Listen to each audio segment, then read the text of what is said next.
Hello and welcome to the Toyota World Match Play Championship. It's one of the game's most prestigious events, and it all began back in 1964.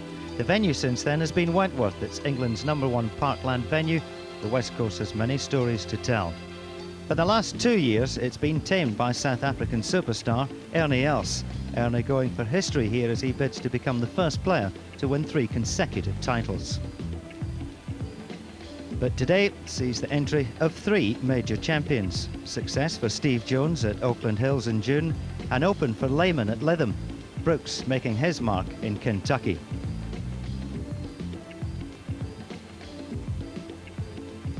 For the 4th year in a row, Colin Montgomery heads the European money list. That equals the record of Peter Oosterhuis set back in the early 70s. We move on to 5, and 5 of the 8 players that are left are from the US of A, and they're looking to take the championship back home along with the Alfred Dunhill Cup. The last American to win was Corey Pavin back in 1993. For America, it could have been 75% of the field. Their player of the year, Phil Mickelson, coming to within a fraction of an inch of taking his match down the 37th fairway.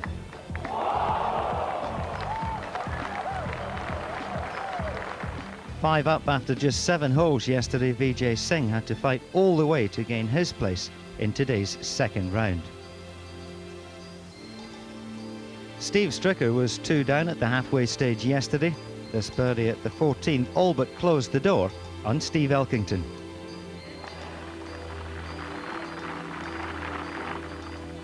Stricker eventually winning on the 34th green, 3-2 the score there. Mark O'Meara was too hot to handle for the Jewel of the East. Nobio Serizawa handed all but a dog licence.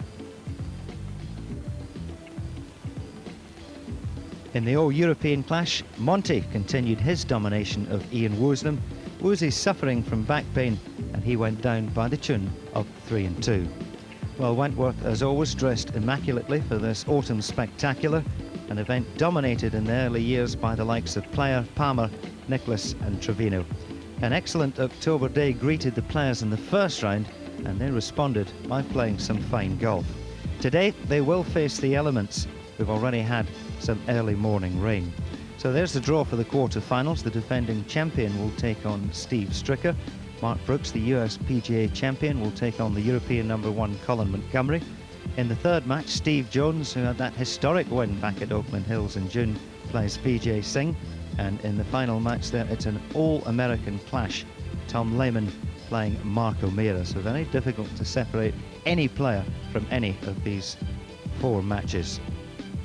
Now, a 2-hour delay after a deluge in the early hours, and Wentworth will certainly play every inch of its 6,957 yards. So welcome to Wentworth for our coverage of this, the second day. I'm Ewan Murray, and alongside me is the 5 times Ryder Cup star Ken Brown. Ken, Stricker having a great day. Absolutely devastating day. Is this putt to go 6 up against Ernie Els. Pin cut right on the front of the green. This one down the hill and from the left.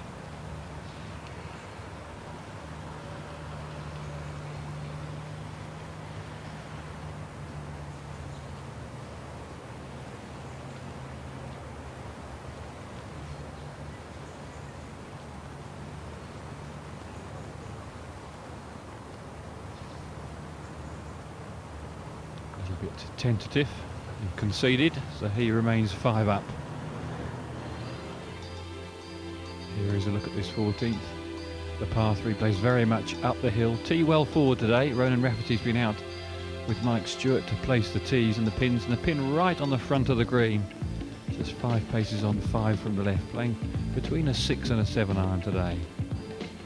These pictures taken in lovely sunshine, a little murky out there, but the forecast is for it to improve as we progress through this second round. Stricker 5 up now through 14, and Mark Brooks has just gone 1 up on Colin Montgomery. Vijay Singh through 10 holes, 3 up on Steve Jones, and the same result in the final match, Lehman having the advantage there against Mark O'Meara. So very early stages of these quarterfinals, all caused by the delay early on. But the players coming now towards the end of their first round.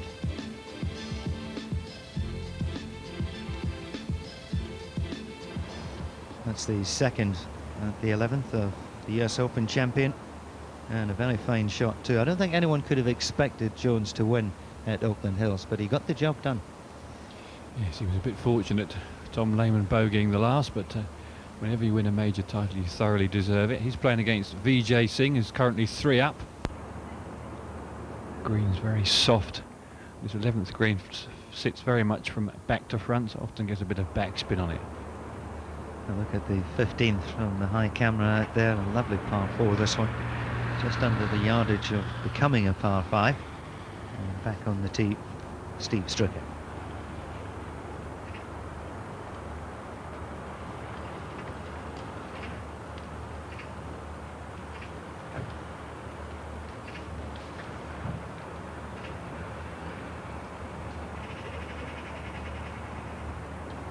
Bunker down the left-hand side, 235 yards to clear that today. Well past it, and far enough up to be able to see round the corner of the dogleg. He's just a bit worried it's run out of fairway. One of the great finishing holes on this golf course. There's the bunker up the left-hand side, to be avoided at all cost. This little river that runs across the fairway doesn't really come into play. It used to be a par 5, and then it did. Very important to find the left-hand side of the fairway. The green slopes a lot from right to left.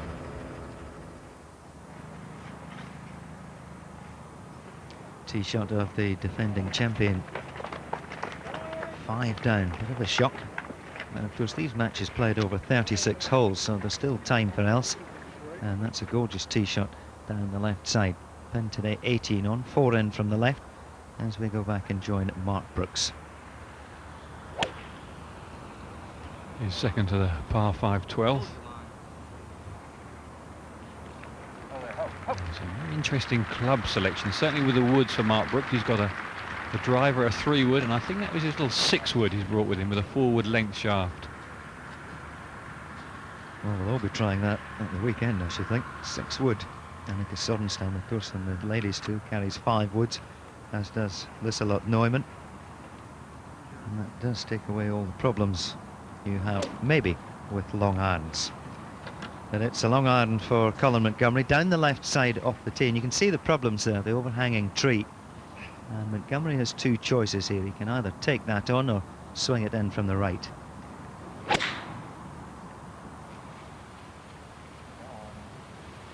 Sounds a little bit slappy, just got a bit of grass behind the ball. Not in a bad spot. Not an easy pitch, because the pin just sort of 6 yards up, a little rise. Always difficult to know where to land that 3rd shot. Brooks 1 up on Colin Montgomery.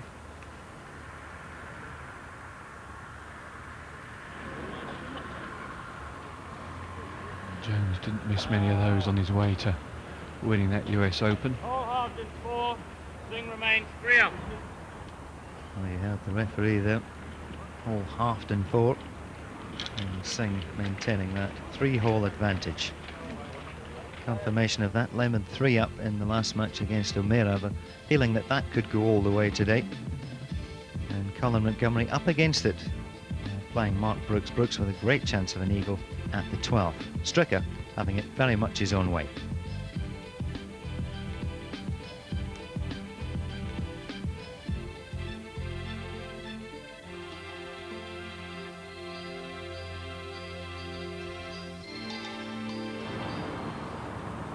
First par 5 on the back 9, the 12th hole, easily reachable in 2 for players of this standard.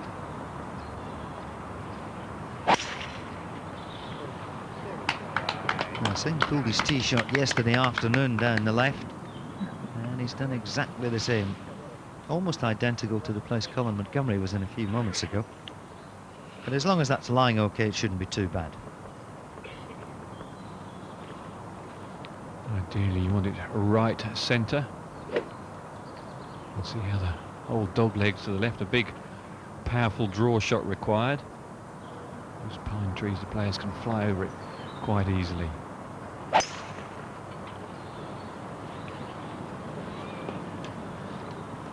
Started it down the right side. Well, it's just off the fairway, but in the first cut of rough, shouldn't be too bad from there. Does make the hole a little longer, which Jones every chance, I would think, of reaching with a 2 or a 3 yard. To 15.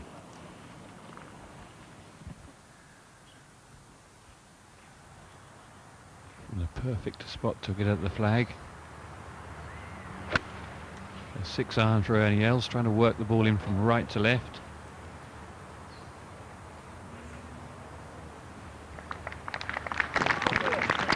A little bit too much check because the whole green does slope towards the flag, and he can't believe it didn't release down to the hole.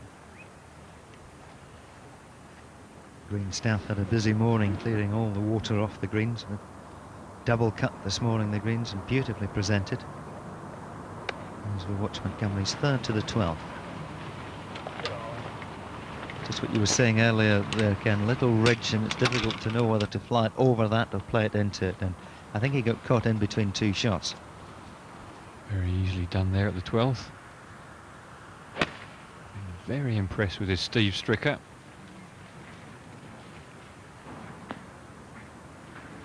Played so well last week at St Andrews, won all his 5 matches. It was medal match play there, very different from straight match play.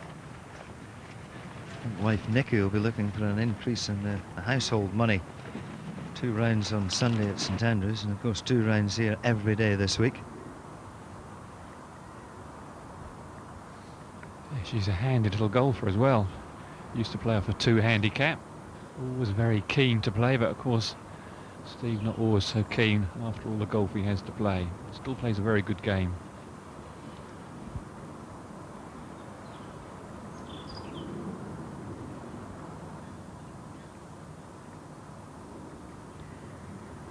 Montgomery for his birdie at the 12th.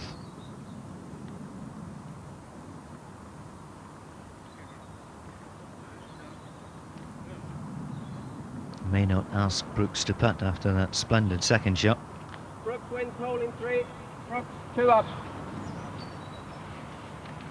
2 up and 6 to play in the first round, Mark Brooks. And Montgomery up against it.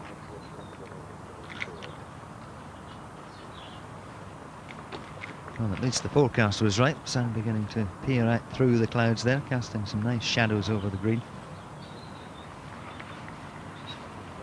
So important in these 2-round matches, Ken, to just hang on. You don't want to let the other fella just get too far ahead. Yes, you slip a long way behind. It's very difficult to make anything of a comeback.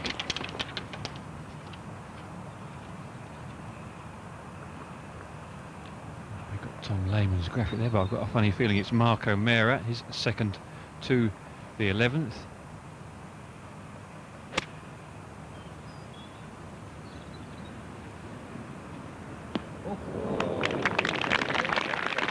He's done time and time again this year with his middle irons right down the flag.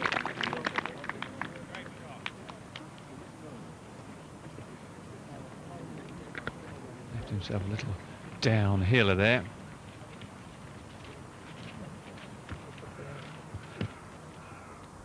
Thirteenth tee, and Mark Brooks with the honour.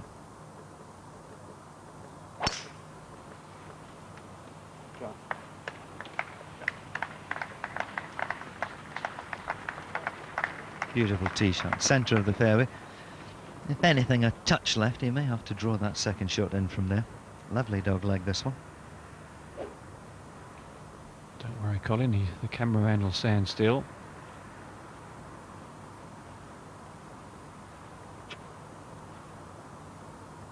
Just the board, that's all, thanks. Field Marshal Montgomery, we call him.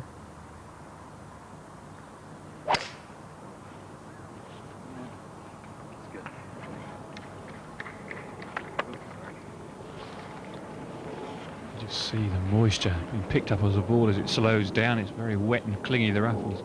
I hope for a decent lie. 15th green, Stricker for a 3. 5 up on Ernie Els.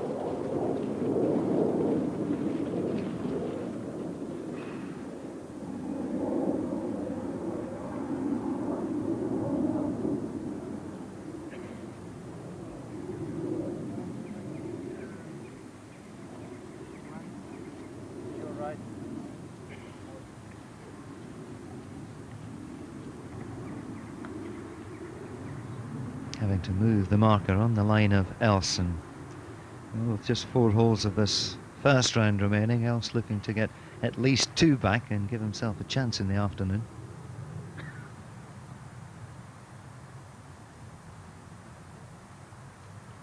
Spoke to Ernie Els last week, and he's carrying 2 putters at the moment, a Scotty Cameron and a Ping, and he putted with a Scotty Cameron last week, and he said he'd move to the Ping because he thought the greens might be a little faster at Wentworth, but it looks like he's stuck with the one he won the Buick Classic with earlier in the year, and that is the Scotty Cameron.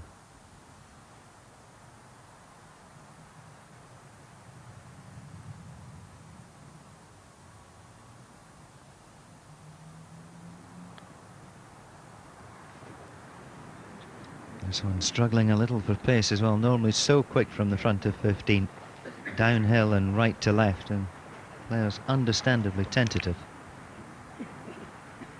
Nice shape green, rather like a pear. Tougher spin position over on the right side.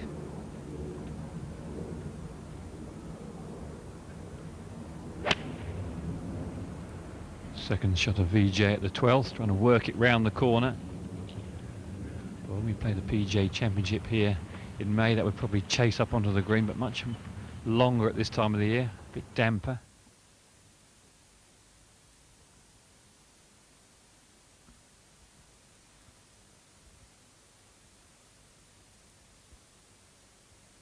Beautifully controlled, much easier to find the green from the right hand side at the 12th. The crowd have generally trod the rough down there a little bit as well. Stricker for his par, and certainly to remain 5 up, maybe even better.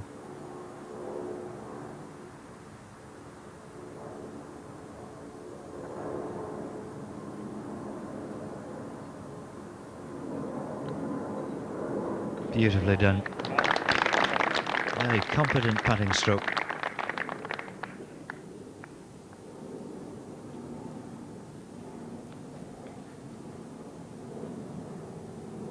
Else with a putt that's pretty much on the same line, probably half the distance, half the swing. Right lip should be good enough from here.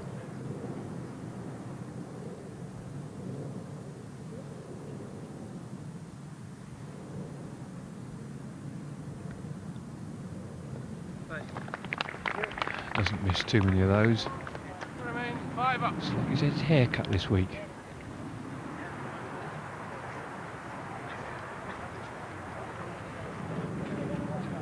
A view from behind the 13th, looking back to this lovely dog leg from right to left.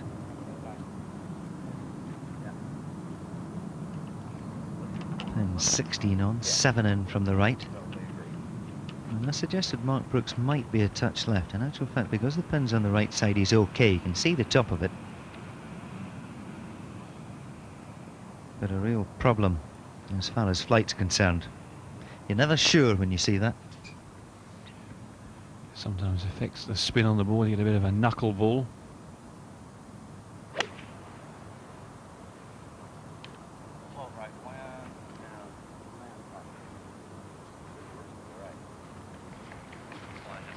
Little unlucky that didn't come in off the bank at the left. It's rather like a saucer, this green, high on both sides. It's important that you don't go past the hole with your second shot. You're coming down the hill then with big burrows. Now Montgomery has a good line here. The question is his lie good enough to control the ball?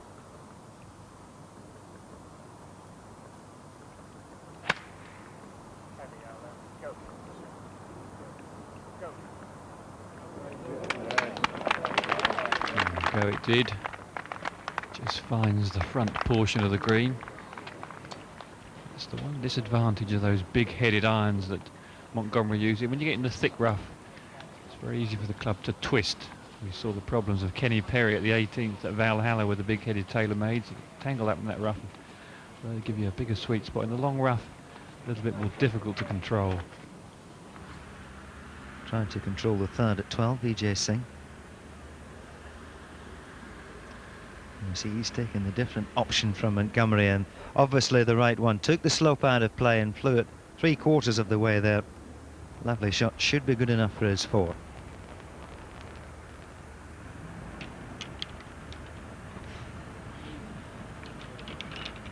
Looks a little bit hooky, this one. able to get a swing at it. Very, very difficult to get round the dog leg from there. Good 3 from Mark O'Meara at the 11th, but saw that lovely second shot. Bumped that one in quite comfortably, so now reduced the deficit to just 2.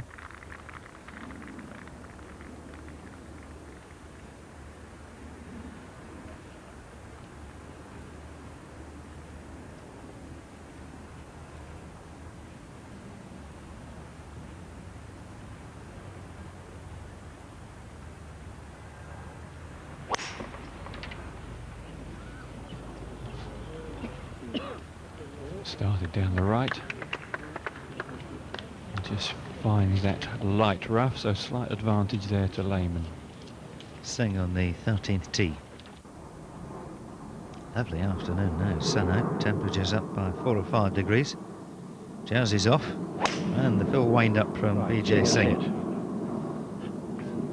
Awkward drive this, because the fairway's a hog's back, and you see that one kicking to the right and 5 or 10 yards to the left, and it goes the other way, and if you're going to make a mistake, it has to be down that right side. That's perfectly okay.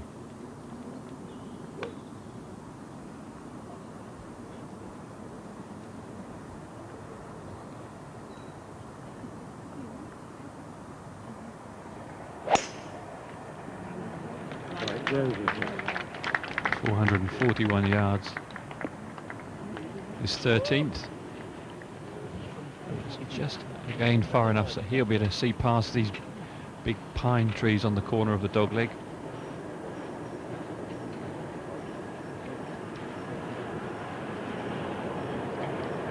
Well, that's what they have left over the ditch. That shouldn't trouble them at all. But should you find the bunkers down the right side, then that ditch does come into play. Up ahead at the green, Brooks for a 3. Got a break from left to right.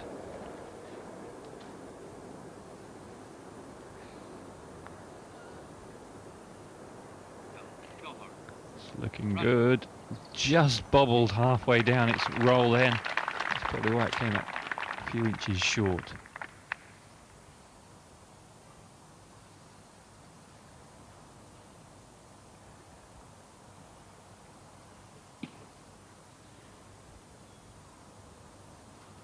Montgomery having lost the last 2 holes, but both to 3s.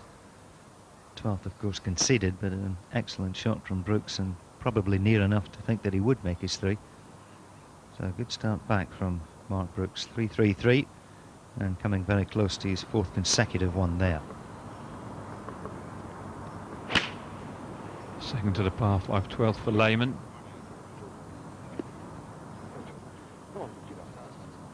Just clambers onto the front of the green. Just in those trees to the left of the putting surface, out of bounds. So if you do have to hit a bit of a hook with your second, it looms over there.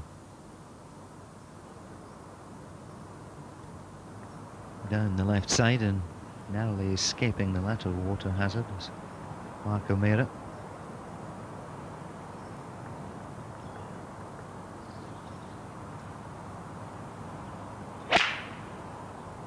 See the right hand over the shaft of the club there, trying to work this one in from right to left, and he's made a fantastic job of that. Pulled his drive there, but it was a long one. Yes, and got a decent line, caught a bit of a flyer there. So a good result. Now Montgomery, this for a 3, this to bring the deficit just to 1.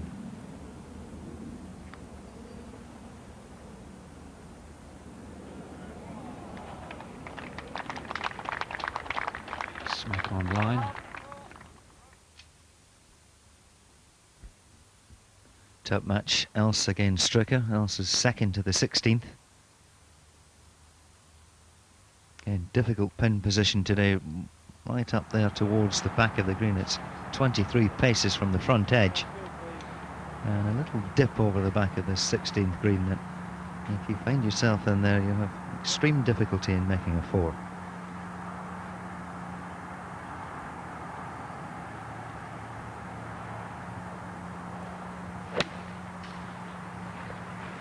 Very upright action. Right down the flag. I don't see many people fire it past the flag, just over the green. There's a big hollow, just 6 yards past where the hole is cut. So most people will be coming up just a little short. 14th tee, and after a half at the 13th, Brooks still with the honour here, couple up on Colin Montgomery. In position at 14 today, 5 on, 5 in from the left. 6 iron for Brooks, taking it in from the right side. And a beautiful shot, wonderfully judged for distance. And it's not such a big gap from the front of that green to the step, so there's not too much to aim at today. And Ronan Rafferty was telling me, if you do happen to finish on the top tier, there's absolutely no way of holding the ball on the green, so you have to keep it on that level. Tee being moved 10 or 12 yards forward to make it a little bit easier with a short to middle iron.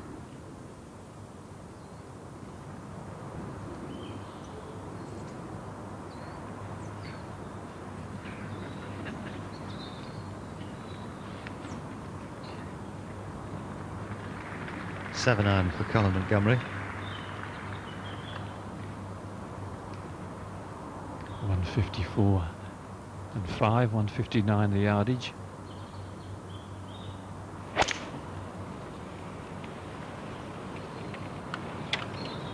Sounded good to me. Oh, this could go in the hole. And just watch this angle down the hill. This is the slope we're talking about. It's on line. Has it got the speed? Fantastic shot. And it could well be the turning point in this first round for Montgomery, but remember, Brooks in there with a chance of a 2, and he will have the first opportunity to get it.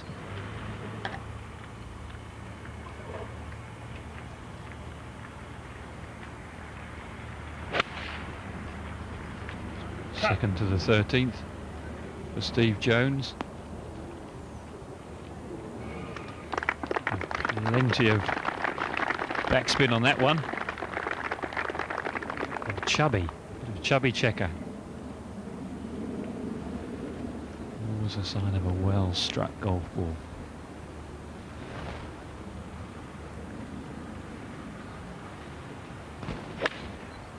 Just see if this ball behaves a little differently as it flies onto the green from the semi. And look at the difference there. You see a hard first bounce, bit of topspin in there. Some grass getting caught between the steel and the Velata, but both players safely on the 13th. And Jones with a chance to try and reduce that deficit. 3 up at the moment, PJ Singh, as we go back to 12. Lame for his eagle. He's seems so close.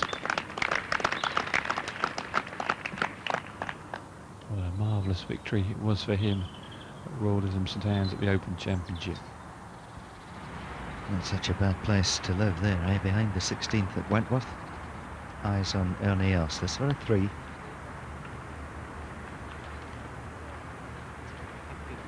And he's played okay this morning, but not been able to capitalise on some of the good iron shots he's hit. That happened a few moments ago. Stricker now with a chance to go to 6 up. That on the same line, and well, an inch or 2 outside the left will be quite sufficient here.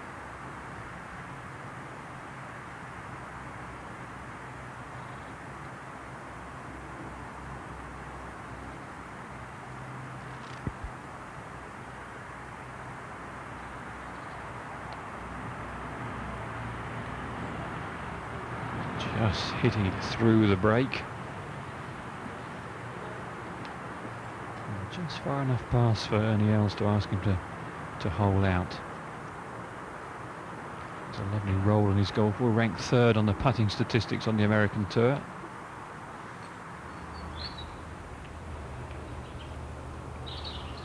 Mark O'Meara, remember, found the front edge of the green in 2 and finds the bottom of the hole in 4. Well, having won the 11th, he's in with a chance of winning that 12th.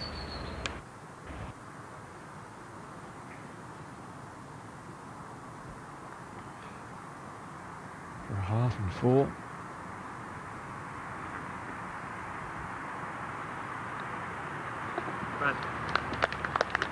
Never looked anywhere else.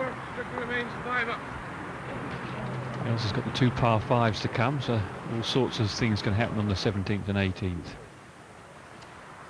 Needs to for Els as well, as we drift our way back down the course to the 13th.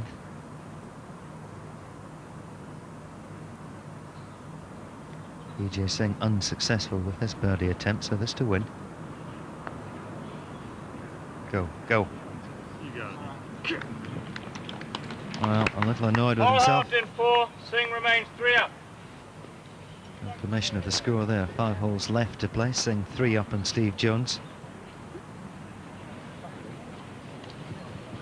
Stay behind the ropes, please. Excuse me, you stay behind the ropes.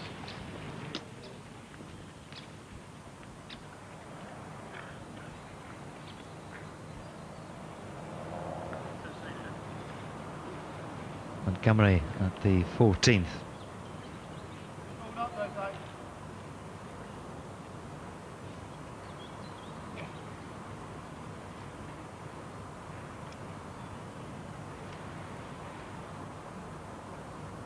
Brooks has got his par, so this to win the hole. Well done, Colin. Oh, it was a little tricky one, that one down the green. A smile as he leaves the 14th, now just 1 down. Two great competitors, Montgomery and Brooks. May not have the prettiest golf swing on the circuit today, Brooks, but he's a great fighter, and currently with 4 to play in this first round, 1 up on the European #1. Steve Stricker having it all his own way this morning against Ernie Els, 5 up, and somehow the defending champion is going to have to dig deep into his resources should he turn that one around. Singh 3 up on Jones, and Tom Lehman, we can confirm, hold that putt at the 12th, and he remains 2 up on Mark O'Meara. Mickelson leading the Tour money winners over there in the United States, and all 5 of these players, of course, in this quarterfinals. And just look at the amount of money they've won between them, well over $6 million, and it's still only October. Davis Love and Fred Couples also through that $1 million barrier, and Scott Hope with a chance to improve on his $958,000 as the season comes to an end stateside.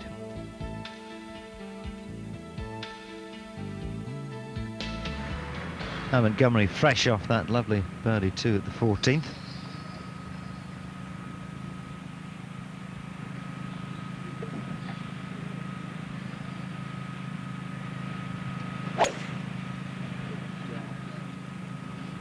Wood, a little bit hooky. Is it over the bunker?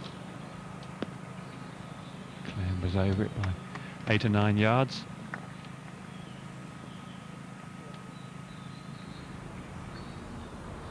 Tom Lehman at the 13th tee. Hole that suits him, likes to fly the ball a little from right to left. All right. And we started it right, but it sounds like it's not coming back, and there's a ditch over there. Lateral water hazard, and after the morning rain it's full of water. Brooks launches one down the 15th. Just wandering into the light fringes to his natural shot of draw. It's a very low penetrating flight, and the ball on hard fairways gets the ball to run a long way. Fairways have been narrowed over the last few months or so to try and toughen Wentworth up. And the ball in the air there, the tee shot of Vijay Singh at the 14th.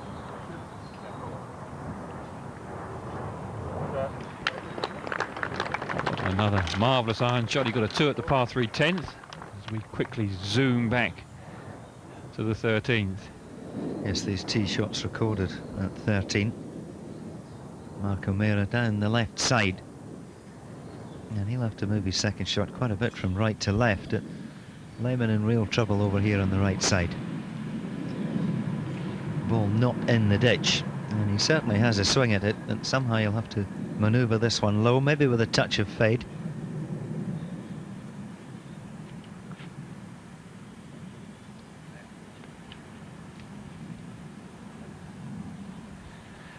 Andy Martinez, his caddy. Worked for Johnny Miller for a number of years and won 18 tournaments with him.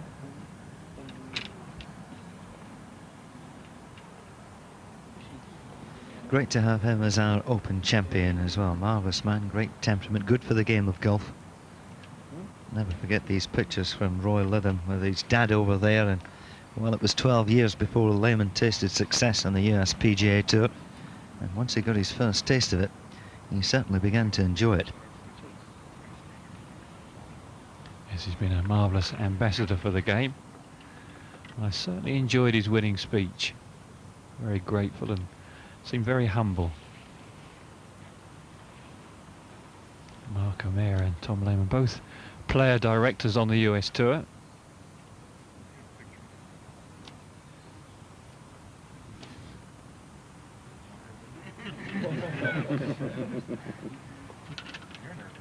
Despite the problems facing him, finding something to chuckle about there, keeping everyone with a smile on their face.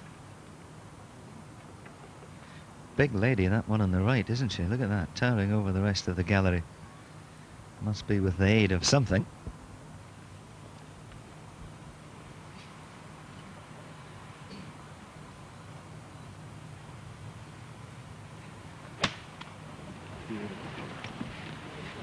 Seemed to get a good strike on the ball. Oh, it's a cracking recovery. Just catching a little bit of a flyer.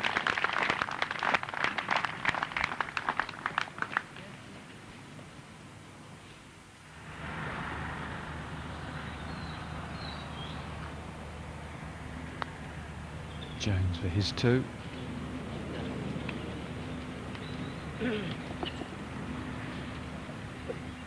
Repair that a little later, no doubt. Montgomery's second at 15.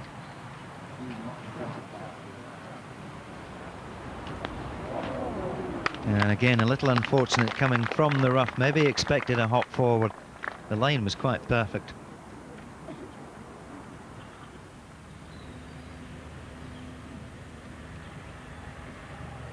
With his new putter, this for a two. Oh, with a lot of confidence. So VJ moves to 4 up. Singh wins the hole with a 2. Singh 4 up.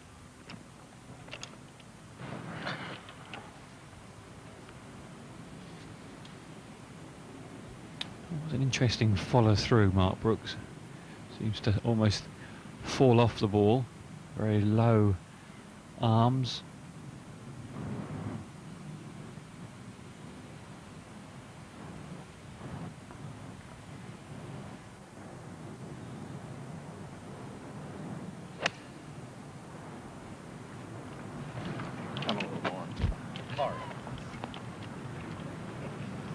Not the first player to get caught out with this 15th today. It's certainly on the green for Mark Brooks.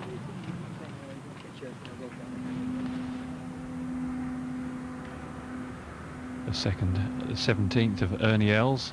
Got a big draw here. He started it right, but I don't think it's coming back. So difficult to move the ball from right to left with these metal clubs, and especially with the wet fairways today, difficult to get any spin at all in the ball. Yeah, very difficult, easy to lose control of it.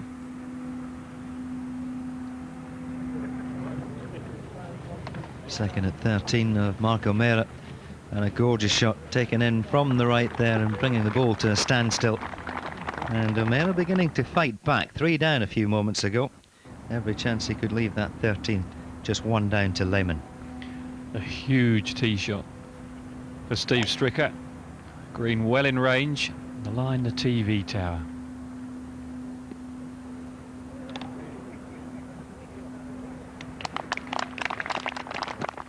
Beautifully done. So it keeps the pressure on Ernie. Lehman's tricky little third shot here at 13. He's on the downslope and the green sloping away from him. So out with his most lofted club. You're looking to land this on the fringe and then let the lie of the land do the rest.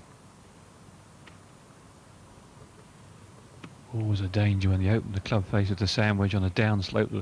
The flange hits the ground first and the club bounces.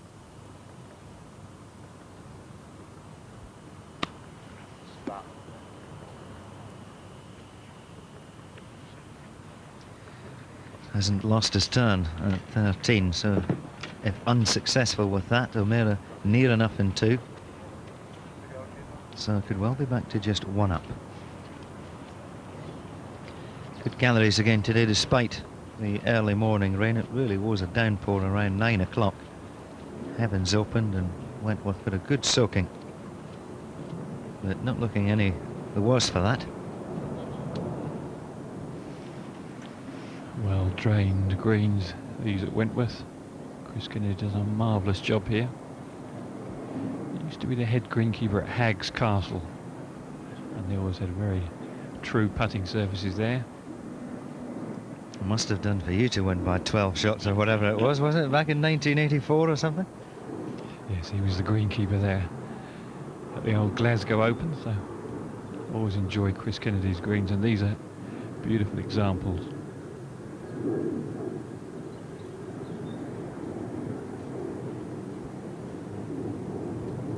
Just slowed up a bit yesterday.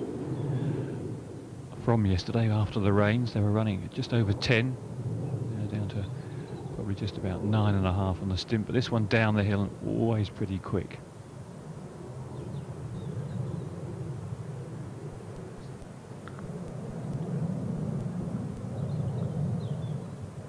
Beautiful looking putt. Streaky putter, Brooks. When he gets hot, he's very difficult to handle. Great gourmet chef, Mark Brooks. That's one of his hobbies. Lives in Fort Worth in Texas.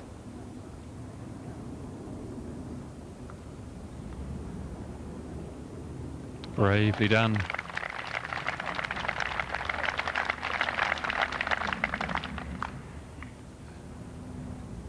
'17th and the third of Ernie Els.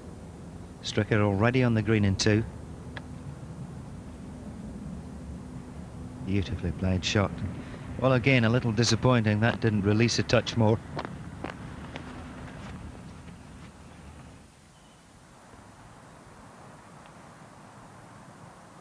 Swinging from right to left.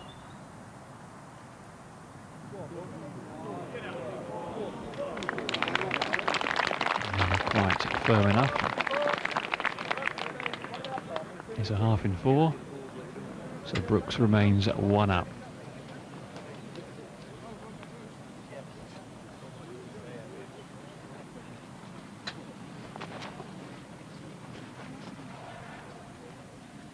Montgomery changed his golf ball midway through the year after US Open. He thought the one he was using was a little bit hard, and finished over the green at the 13th, can you remember? And then he felt that cost him the US Open, so he went to a slightly softer golf ball. Yes, that was one place not to go at Oakland Hills. Oh, how quickly things can change. Lehman looking like he was going to lose the hole, but it's a half, no change there. And Lehman remains 2 up. Stricker for his eagle 3. Oh, is that inside the leather? The greens are very true, I think. Looks like Ernie's going to at least make him sweat for a moment.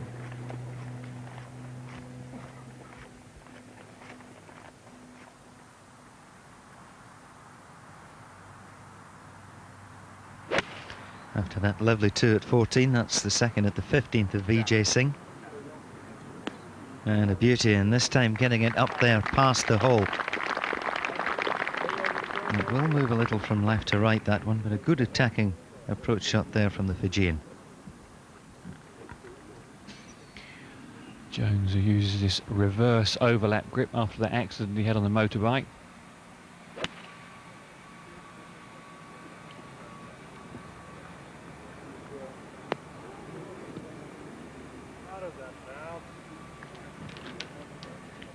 Flicky through the ball there, it seemed to close the club face. Montgomery off the 16th tee. And that's a fantastic tee shot from Montgomery, almost up to the road, taking the left-hand bunker totally out of play.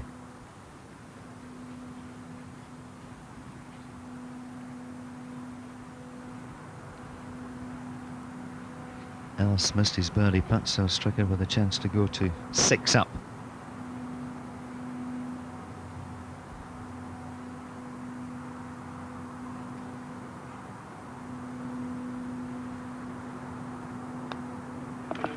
And 6 up it is.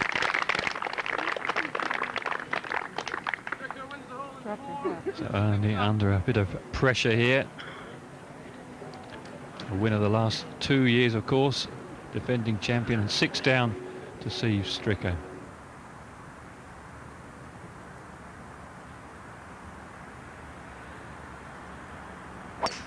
Sixteenth tee, Mark Brooks.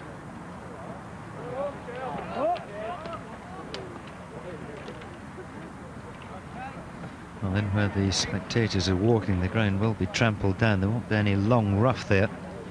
But whether Brooks can get a look at the green for his second shot, I'm not so sure.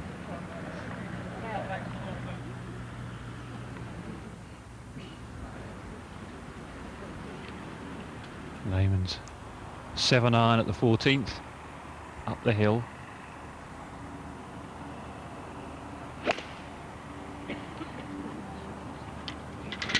Plays a good club up the hill. Very unfortunate that didn't wander back down. It's going to be an extremely tricky putt.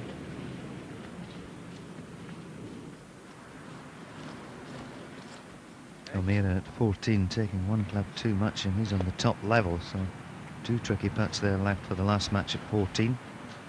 And a difficult little chip shot here for Steve Jones. Club very vertical at the end of the backswing, which suggested the hand wrapped over a touch early. Makes the club face stronger. And usually anything that goes left is always a little long. There's that grip Ken was talking about, the reverse overlap that you normally see with many of the top pros putting. Joins the 2 hands up together, makes them work as one unit. A stabby one, but beautifully controlled. Someone told me the 1947 Open champion Fred Daly used the same grip. He thought it worked for him.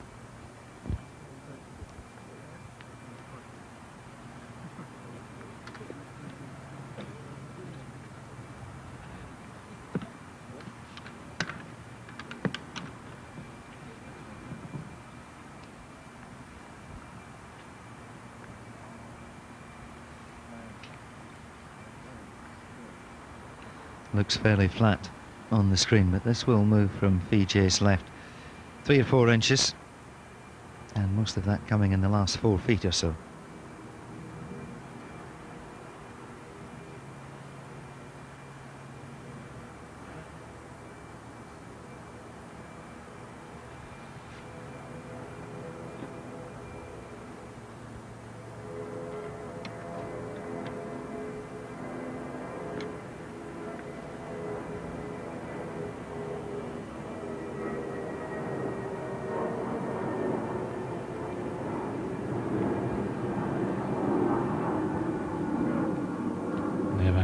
Authority, that one, so it looks like a half in 4. Thing remains 4 up. David Probyn, the match referee in the 3rd match. Ian Pearce, the observer. He's the secretary at Swinley Forest. It's not too far away from here. Have to keep in with him.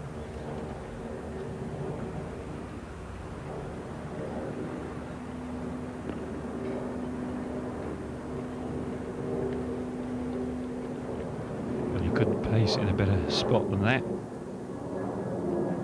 The pin today on the middle right of the putting surface.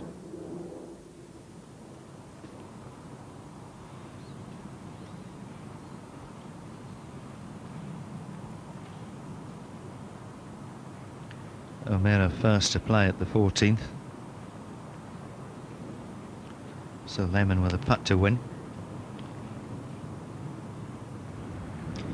While they concentrate on the line of that, we'll go to Mark Brooks. This is second to the 16th. Tee shot wasn't as far right as we first thought. And that's a bad mistake after getting a break off the tee, because it's quite a big target, this, for a short iron. Now Montgomery normally extremely accurate with his short irons.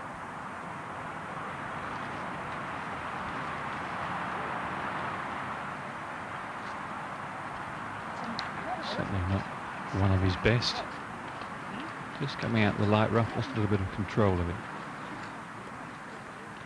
Hey man, this is a bit Slicksville, Texas down here. Pretty well judged. See where Mark O'Meara's finished from the back of the green. He just managed to keep it on the green. Another foot or so from there, it would have rolled almost back to the tee.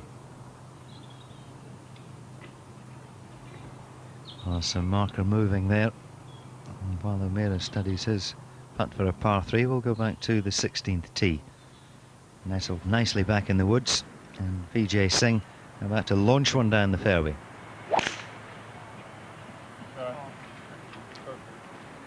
Started on a nice line. Such a narrow fairway, this one. Does tilt a fraction from right to left as well.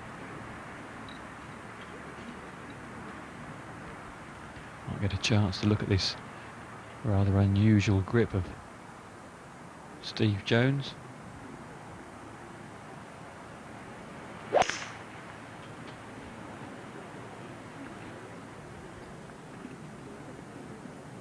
Well, that's okay. It's probably long enough to get a look at the green.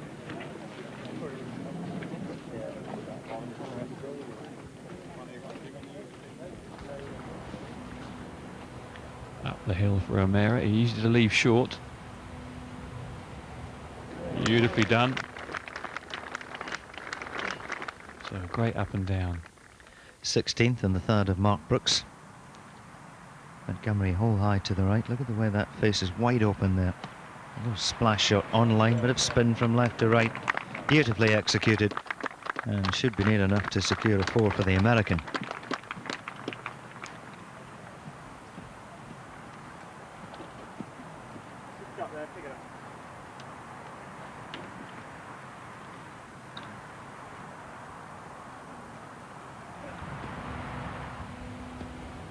Lehman for his half. A half in 3 at the short hole. He remains at 2 up.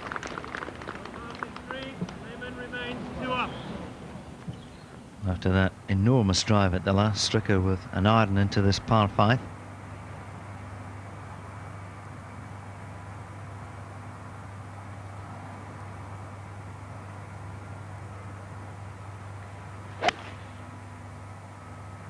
Starting it on the right, trying to work it back. Pin 4 in from the right side. Well, it's not the side to miss it on.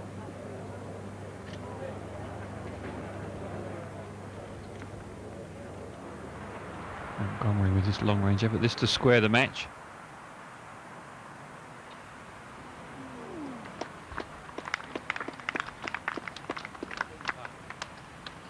Hold half in 4. Brooks remains 1 up.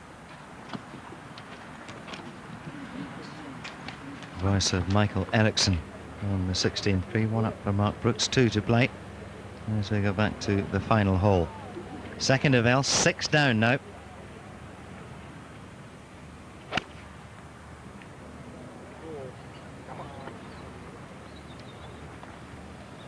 And a gorgeous second shot in there, Ken, with many viewers in South Africa willing Ernie to his 3rd title, and he's got a long way to come back, especially against Stricker, who's been so consistent all year. Yes, it's going to be a very tough afternoon for him.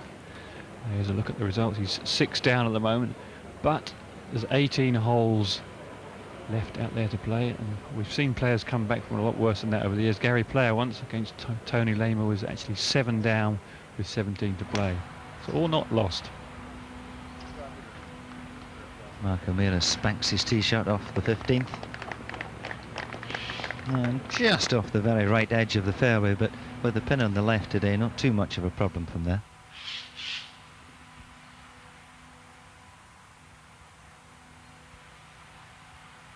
One of the last players Tom Lehman was to change to the metal woods. He used wooden woods most of last season. And that again in a perfect spot.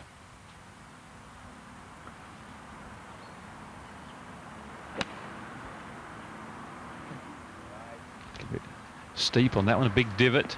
Usually means that you pull the ball a fraction.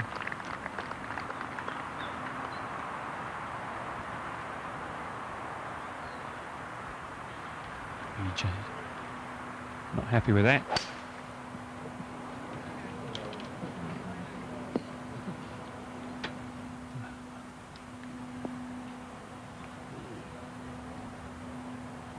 Difficult tee shot for a fader of a golf ball this 17th because the fairway slopes from left to right.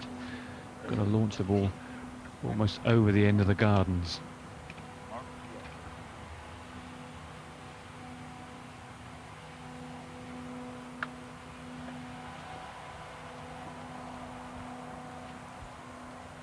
Very different finish in the practice swing of Mark Brooks to the one in actual play. You'll see his hands don't get too much above shoulder height in the way through.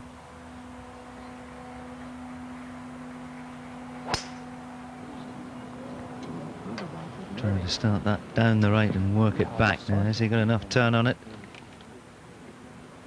Well, it's not too bad. 2 long shots to reach the green today in 2.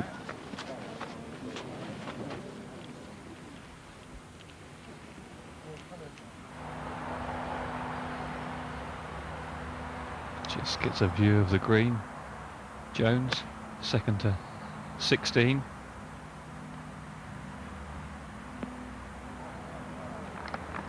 Tremendous shot from the left-hand side, keeping up the pressure. 4 down to Vijay Singh. Needs something to happen as we go to the 18th, the third of Stricker.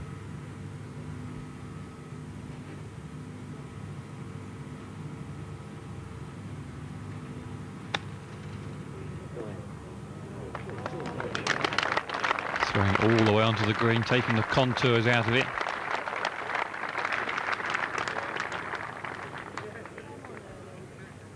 Should be near enough for a 4 for Stricker, and he'll finish the morning round. Some good scores there too.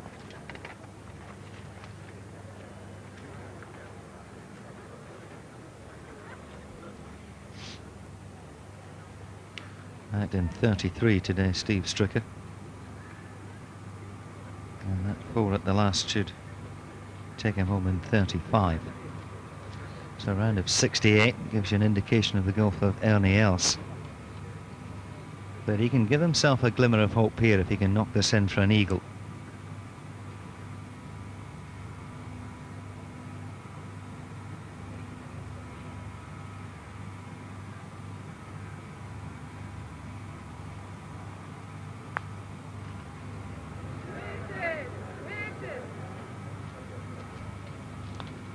And out of sorts, Ernie Els, and he goes into lunge 6 down to the American Steve Stricker. And no doubt he'll welcome the break, try and get his thoughts together, and quite simply he has to tear this course apart this afternoon if he's to progress into the semi-finals. First match finished, confirmed, Stricker 6 up, and Brooks and Montgomery just a hole and a half behind or so, and Brooks with the advantage there. Jones with that excellent third at the 16th has a chance to close that gap on Vijay Singh, and Tom Lehman and Marco Mera almost matching each other shot for shot. You get the feeling that that could go the full distance. So we'll go out to Vijay Singh. Good second from him, this for a 3.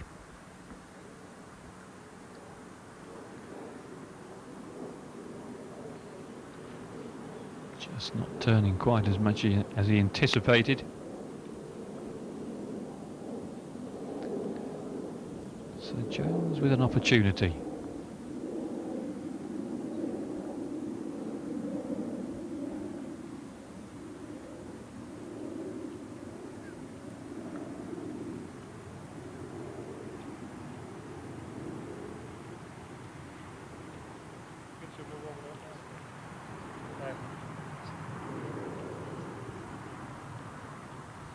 Use this putter with a great big thick grip. It's a very short backswing, almost pushes the ball to the hole.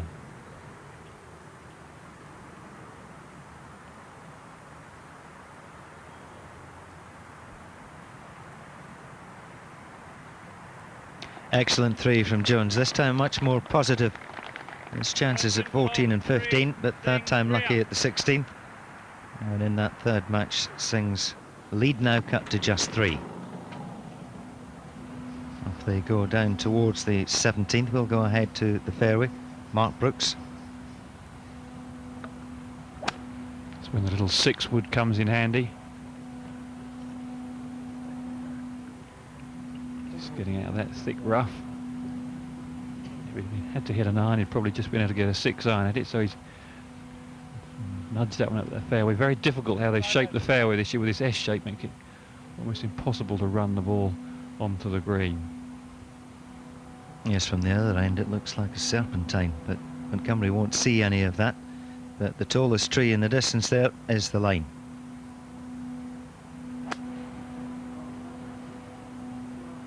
Now, has he got enough of the ball? No. Bit of grass again in between the club and the ball, slowing everything up. So both players there at 17 not threatening the green in 2.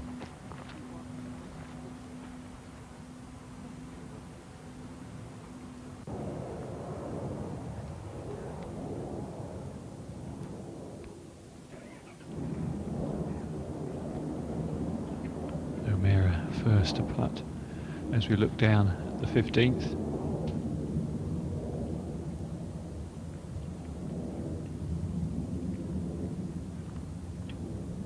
Big swinging putt from right to left.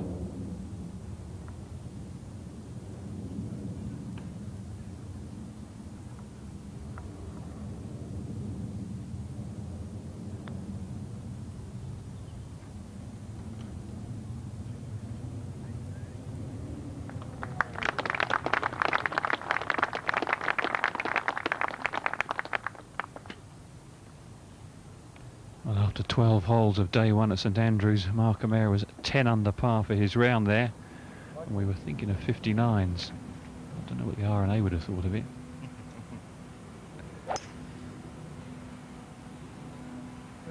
Jones watching that as it goes down the left. Now that's the gardens Ken was talking about earlier.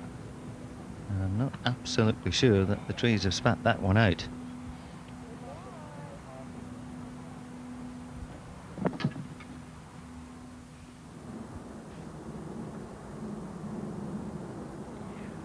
Lehman with his little pitch on the back left in Steve Jones country. Off with the glove for a bit of extra feel.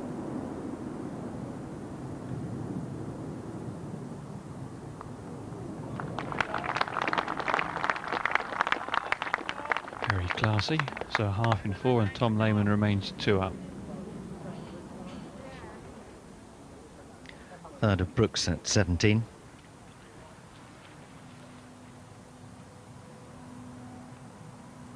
Quite a long way back, needing a 7 iron for his third. Can you just get the impression there over the last couple of holes? A little ragged from Mark Brooks, a couple of pushed iron shots, and real trouble there. Yeah, it's very difficult to get down into a huge bank and some rather nice clumpy grass. Ball just below his feet, and he was trying to draw the ball in. Very easy to let it leak out to the right. But not a chance of Montgomery.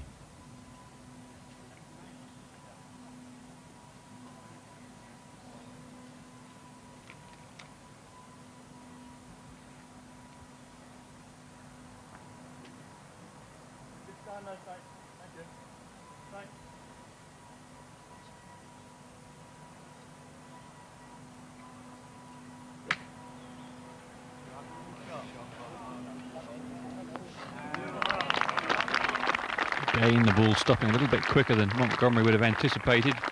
Green's very soft.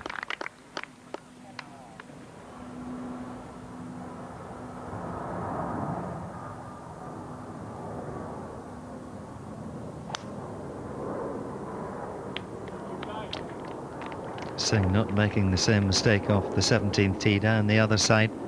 And with the fairways a little dampened by the early morning rain, that one holding on to the short stuff. So Steve Jones in a bit of trouble there off the 17th tee. I wonder what Ernie else is thinking in the clubhouse at the moment. He surely couldn't have expected to go into lunch 6 down. But that's what's happened in the top match. Mark Brooks, well, could be all square in a few moments' time. Montgomery with a putt for a birdie. Brooks with an extremely difficult hole shot at the 17th.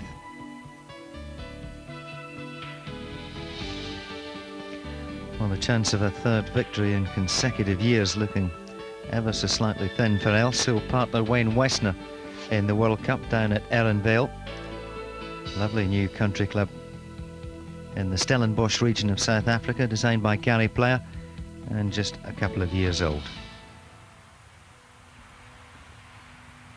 Amira with a 3-wood at the 16th.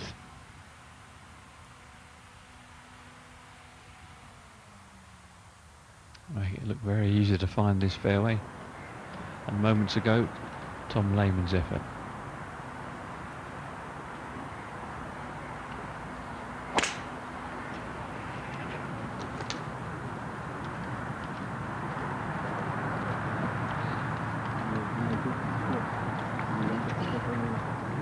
Three-wood for Tom Lehman down the left side.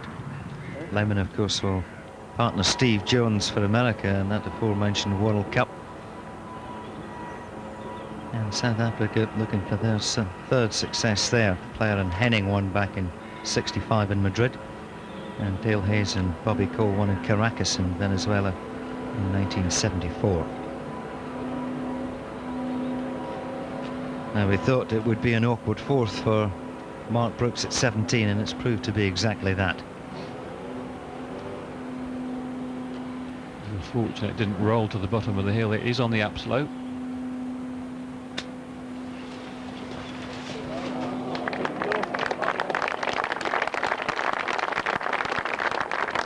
Pretty well controlled.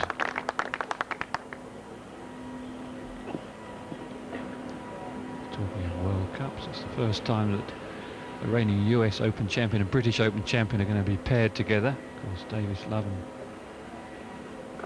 Greg Couples are not going to be there to defend. They've won it the last 4 times in a row. You see the difficulty there of Mark Brooks. You see how straight he has to be in the legs to try and maintain his height. Early wrist break and just a drag through with the club. Had it run up the club face, that gave it its quiet arrival onto the green. But Montgomery nevertheless will have a putt to square the match.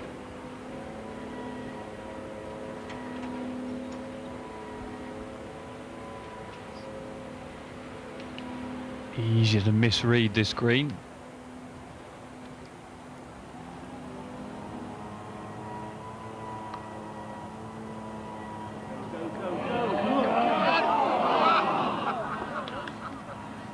Well, he looks disappointed, but I'm sure as soon as that left the putter, he knew it didn't quite have enough momentum.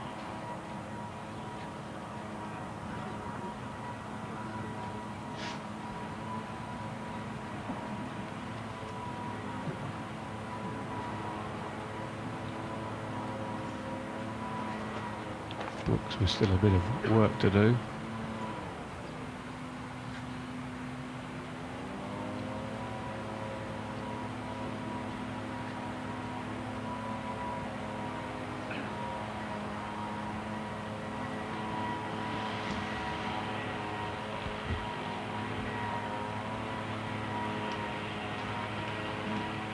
Well, it was one of this sort of length that he held on the 18th at Valhalla to tie up with Kenny Perry. He held it with a lot of authority.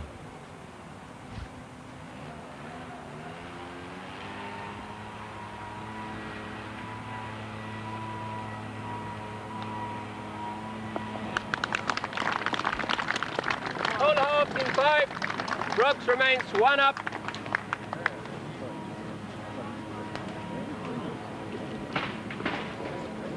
Not quite sure that house actually goes in the Wentworth area, the flat roof. Nevertheless, Brooks remains 1 up on Colin Montgomery. And we'll go back to the final match, the second at the 16th of Tom Lehman.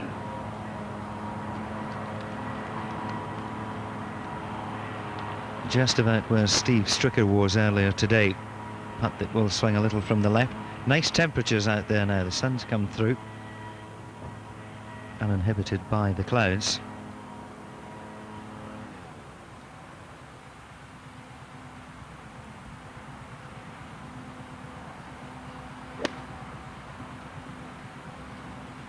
Hitting is pretty hard. It's certainly going to have some spin on it. Right down the flag, a full pitching wedge for O'Meara. Yes, Lehman's just had the best of it on the greens so far. They've matched each other shot for shot. And confirmation in the third match there, Steve Jones' ball was out of bounds off the tee, and he's conceded the hole to Vijay Singh. So Singh goes to the 18th, 4 up on the US Open champion. Montgomery and Brooks certainly going to be a dogged affair in the afternoon. But for Steve Stricker, well, if he can get off to a fast start, one would have to think that else is in real trouble.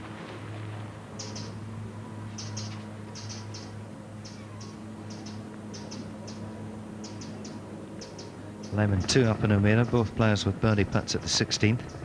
But we'll have a look at this lovely final hole here at Wentworth. 502 yards, dog leg to the left. Those two bunkers up the left-hand side have been put in 1993. On a very hard and fast day, you can drive into that ditch 320 yards from the tee. Not in range today. Very important to find the left half of the fairway if you're really going to attack with your second shot to a green guarded by bunkers both left and right. And this hole sets up perfectly for Colin. His natural shot, a nice low fade.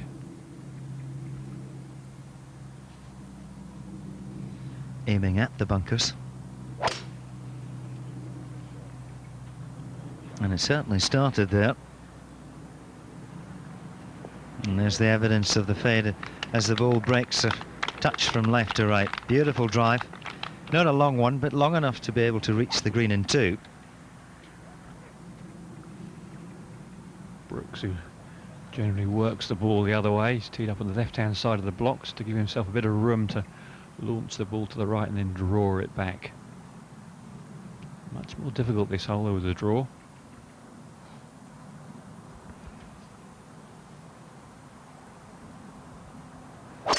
Over to the left-hand side of the tee to give him as much room as possible to start the ball. And just left it out a fraction. Well, we can see it's lying okay. But whether he can get enough movement in the air for the second shot remains to be seen. Yeah. He's worried that no need to hit a provisional. He's worried it's he's in the trees. Out of bounds. £6 million to refurbish the clubhouse, and Wentworth really is a spectacular spot.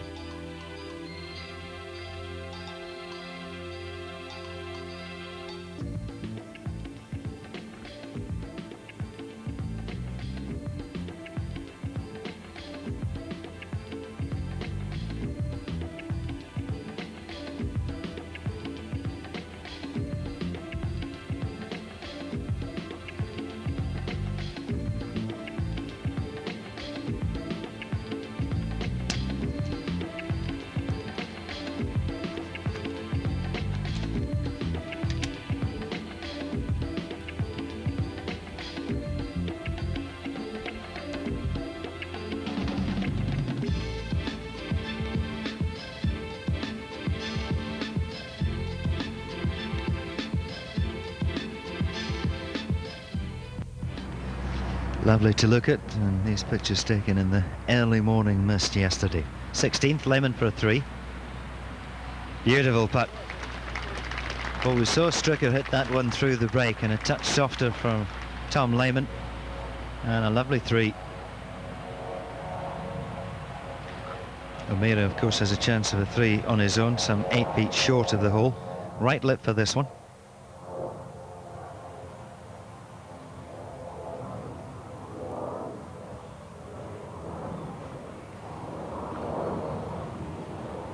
Lehman's lead extended to 3. All that happened a few moments ago. Now on the 17th with the driver, Lehman's tee shot.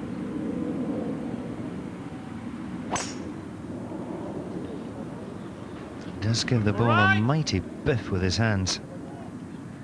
But he's biffed that into the trees down the right side. Now he'll be able to escape from there, but he is going to leave himself a fairly lengthy third.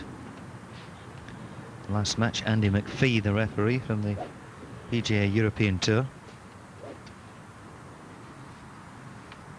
Such a difficult tee shot, this 17th. The slope of the fairway, just in those trees on the left-hand side, the out of bounds, and you've got to keep it so tight to them if you're going to hold the ball on the short grass.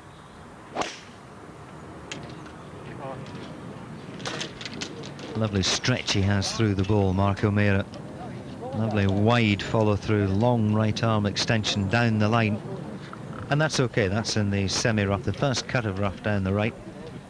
No real chance, I don't think, of reaching the green in two, but that's not quite the same story for Colin Montgomery.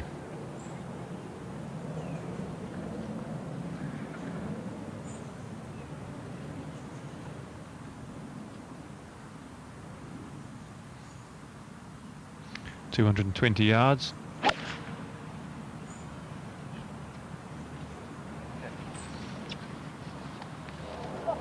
A 2-iron from Montgomery right down the flag, and again he's going to feel a little bit hard done by.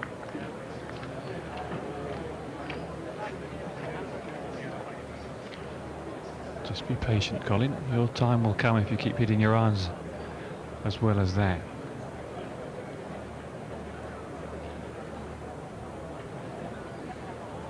I wonder if Mark Brooks is going to be out with the old 6-wood, or he's going to take a dart with a 3-wood. He's got a decent lie. Getting worried about you, Ken. 6 wood, you're too young for that. Haven't reached 40 yet. Maybe an eye in the seniors tour. See you out there with a divine 9 or something like that. But it certainly is a wooden club he's taking.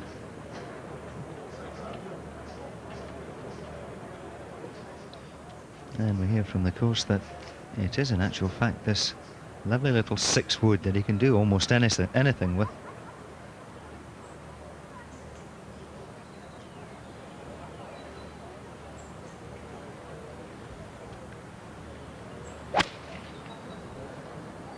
Trying to cut it round the corner, coming out the rough, might get a bit of run on it.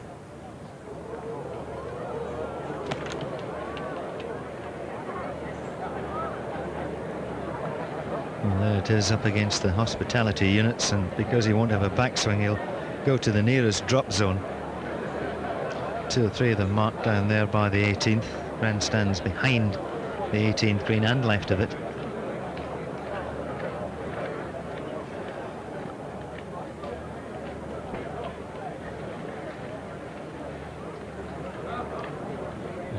Stand on it. He used to hate playing, Ken, and you'd walk up and you'd be 20 or 30 yards and someone would be bent over looking at the ball, trying to identify it, and you certainly knew you weren't going to get a wood at it. Yes, and the first thing they said to you, I don't think you're going to like it. Yes, these are mortal words. Now to Vijay Singh, back on the 18th tee, high tee. Sweeping that one off the top.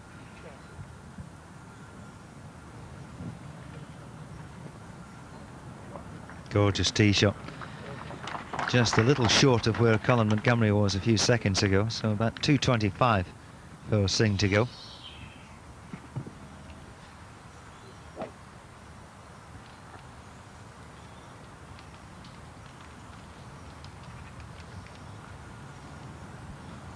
Aiming a long way right.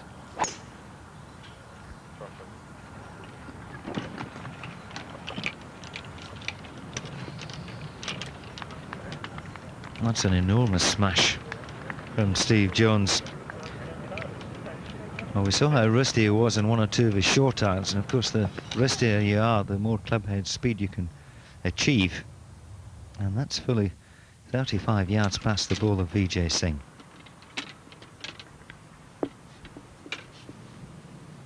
Little silver birches that were planted some 12 years ago.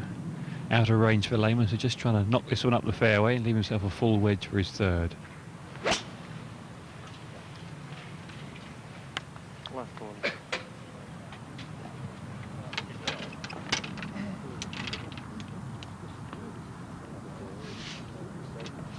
Well, he'll have a good view from the top of the hill, but he would have preferred that to be on the fairway, especially with the pin at the back of the green today. And back at the 18th, Mark Brooks has got his drop, a free drop, no penalty.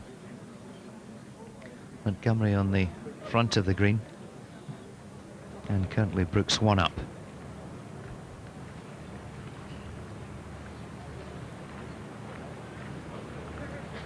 See his ball there just in the corner of the screen, so A good drop, the ball sitting nicely.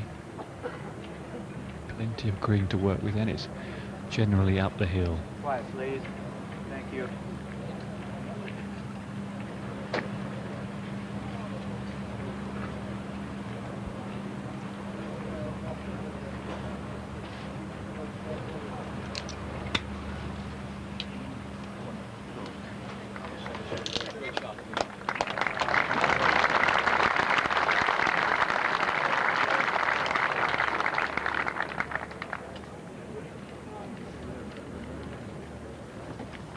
Good shot from Brooks, and that's the view of the second shot of Mark O'Meara at the 17th.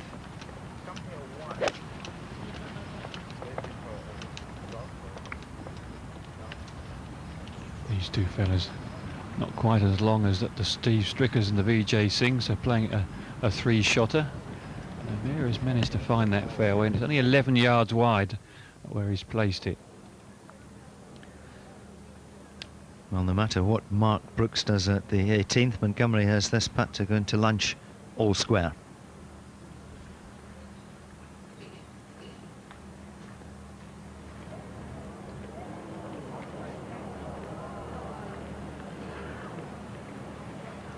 Two in a row, absolutely spot on line. A little short, I'm sure that will be conceded.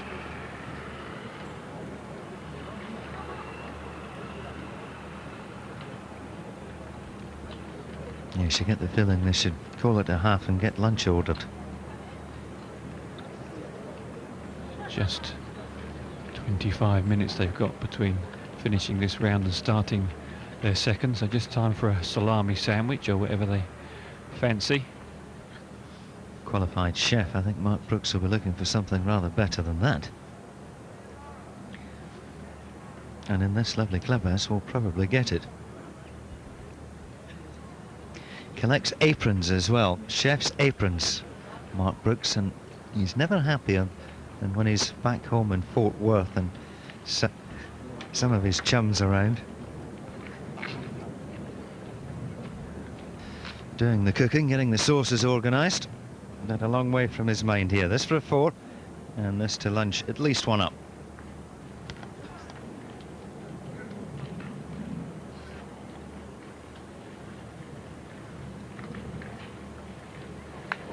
Well, he's certainly been cooking with gas this morning. Goes. Yes, over to his bag there and glove off, club in the bag.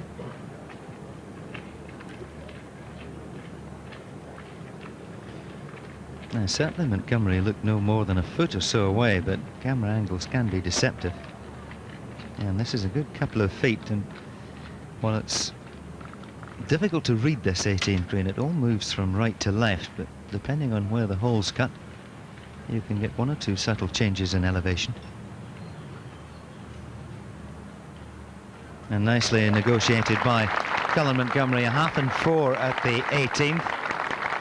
And Mark Brooks goes into the clubhouse 1 up on the European #1 star of 4 years.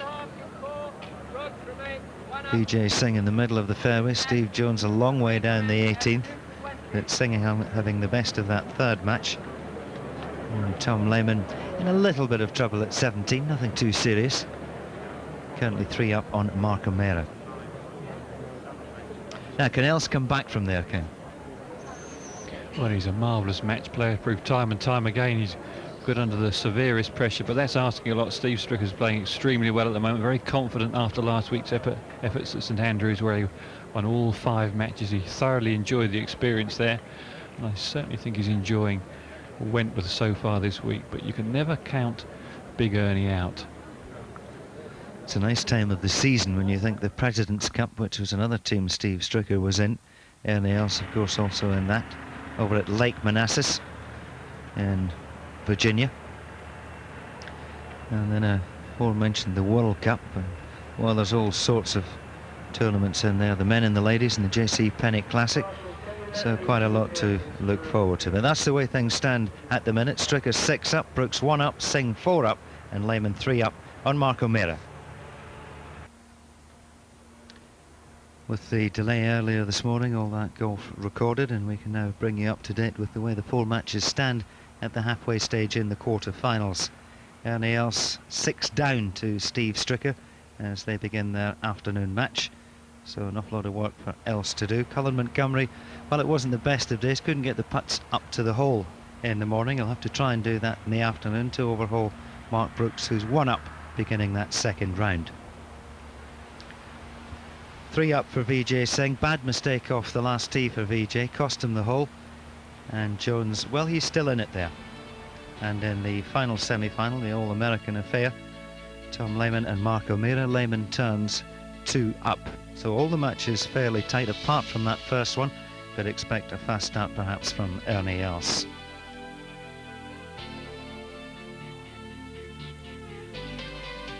Now we can go out to the second tee for the very first of the quarter-finals.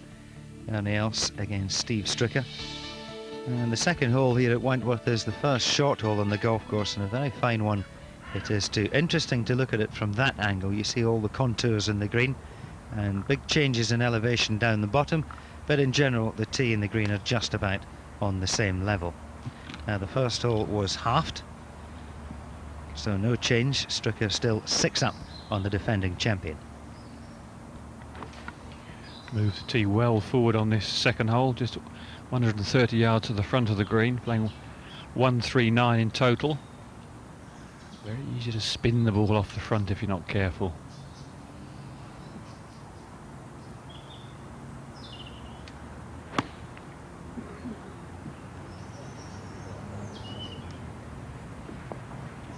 That was definitely an after lunch swing, a little bit heavy.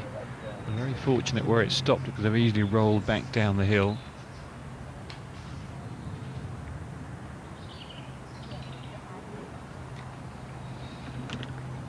Another one of the holes at Wentworth which is steeped in history. Isao Aoki managing to pop one into the hole here many years ago, and that won him a lovely holiday home up at the majestic Glen Eagles in Scotland.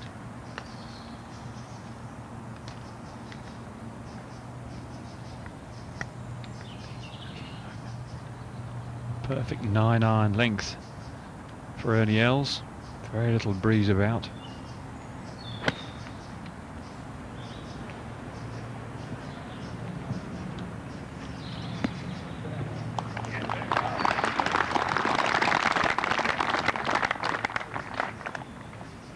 Absolutely stick high. Anything pitching sort of 3 or 4 yards short of the flag often spins back down the hill and ends up some 20-30 yards short of the putting surface. A really cracking par 3, the big tree on the right hand side. I'm sure during the last day the pin will be tucked behind there. They cut a couple of branches off it last winter, so it brought the back right portion of green back into play. Yes, and also gives the green a little more air. Never easy to keep the greens in perfect condition when you've got trees so close to the edge of the putting surface. There's a look at it from the air, and of course looks flat from there, but you've seen from the handheld cameras behind the tee just how much that elevation changes. Busy right-hand bunker when the pin does go back right. Always difficult to fade a short iron.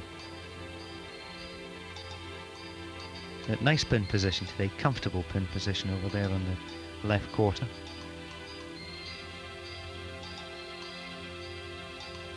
First hole here, par 4, that's just around the 470-yard mark.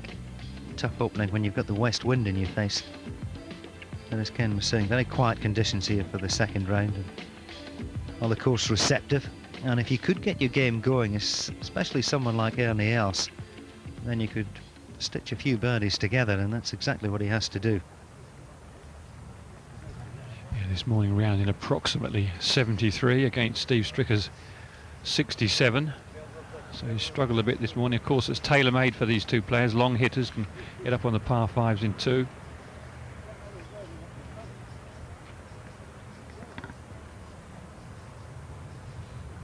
Third and fourth gave Els the early problems.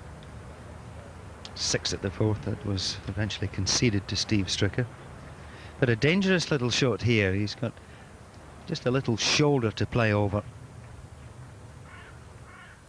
2 or 3 different ways he can play it, but I suspect he'll be looking to get his most lofted club underneath the ball there and try and bring it to a standstill fairly quickly.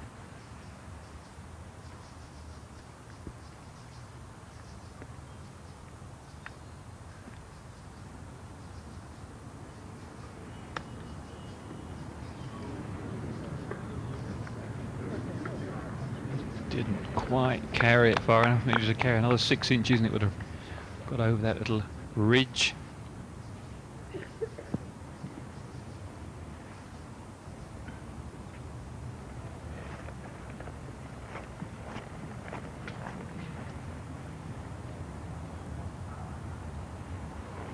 The pin positions cut in exactly the same spots as this morning, so the players will have an idea of how the greens are playing. Of course, the breaks on them from the morning's play.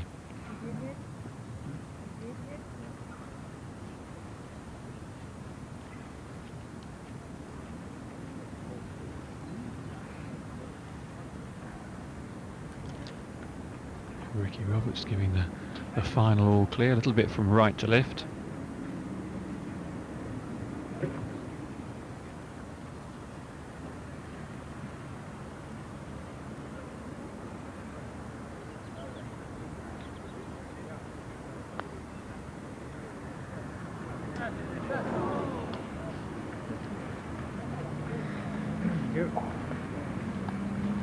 Well, that's good enough for a 3, but will a 3 be good enough to win the hole?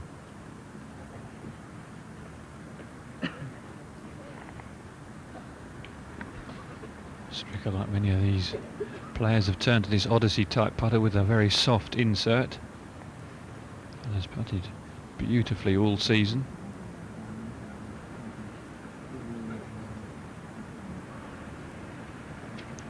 This one a little tad from left to right.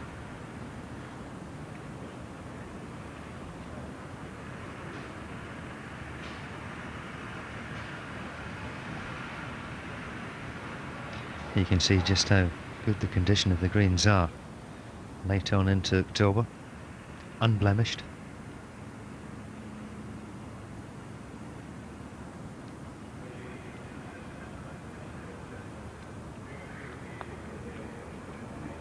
Beautiful putt. Young man's putting stroke. So the first hole halved in 4, the second halved in 3, and Stricker remains 6 up.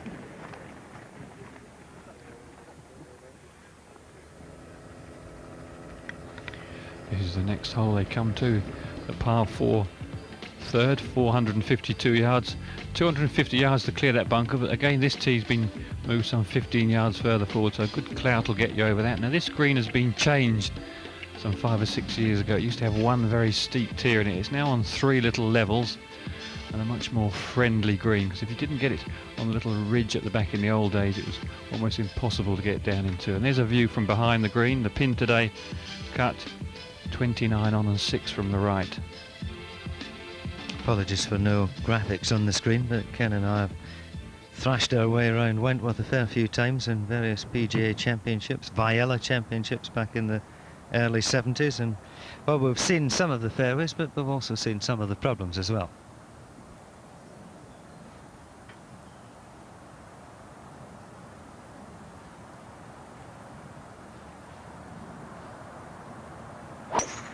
Well, one of the problems taken out today is that right hand bunker. With that tee being forward, the players certainly of Steve Stricker's length can fly it well over that. There's the bunker. Stricker's ball just right centre of the fairway. When you can't clear the bunker, that left-hand rough is very, very popular.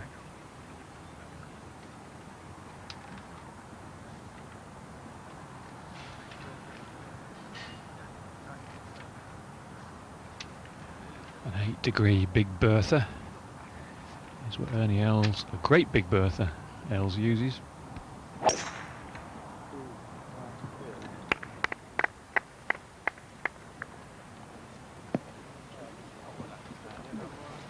I even fooled the cameraman there with the power of Els, but he's found the right-hand rough.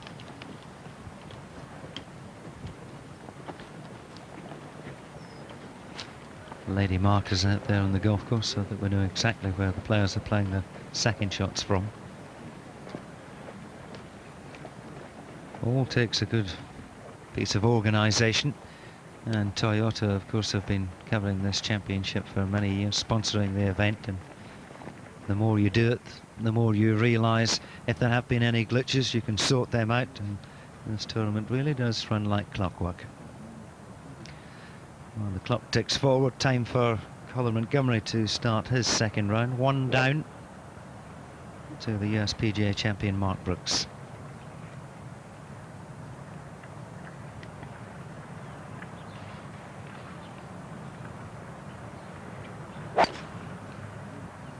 Going left.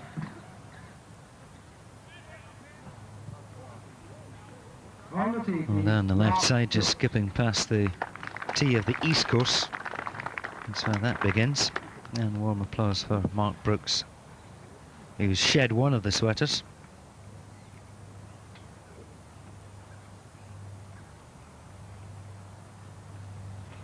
Little breeze in the player's face. You can see from the flags behind the tee, and at 471 yards, a long par 4.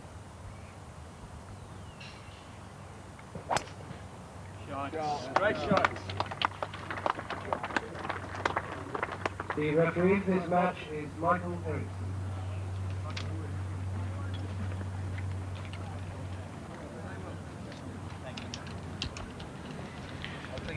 He's found the short grass, but a long, long way back.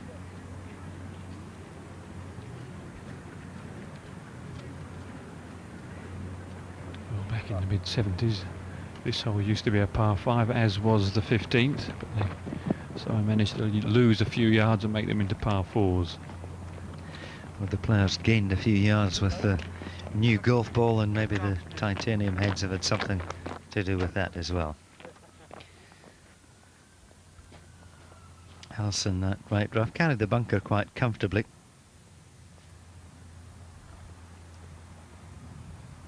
That's the view of his second shot, green above him. Always difficult when you're playing a long iron to get the right trajectory, and it's simple to get it too low, and then you hit the bank at the front of the green and you're on the wrong one of 3 levels. 29 on the pin today, 6 in from the right side. Els's balls come to rest in where the buggies have driven up and down there. People trying to keep off the fairway tend to drive along by the ropes, and as a result, it's got a slightly better lie than you might well have hoped for.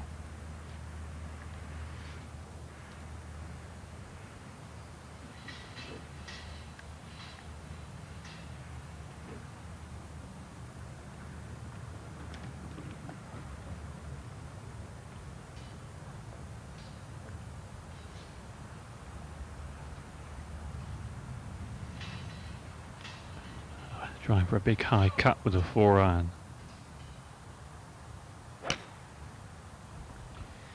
Well, he'll hope it's not cutting, because that started right. And it's over to the left as we look there. Avoided the big bunker, but not quite what he had in mind. Middle of the green coming back towards the flag, started that just a little too straight. Just off the putting surface, not a difficult shot from there. Level part of the green. And for Stricker, the plan of attack this afternoon is more of the same. Just keep finding the fairways, the greens in regulation. And one would think Els would have to make something in the region of 8 or 9 birdies if he's to get anything out of this match.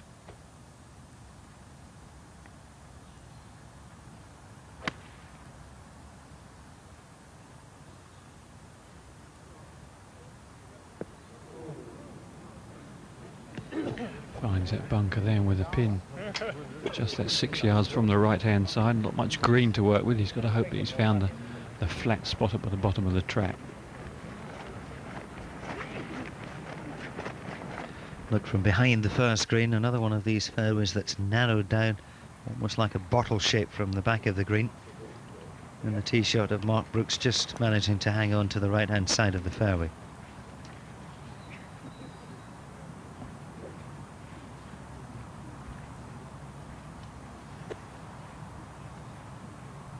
Needing a wood for the second, and it comes in the shape of a driver.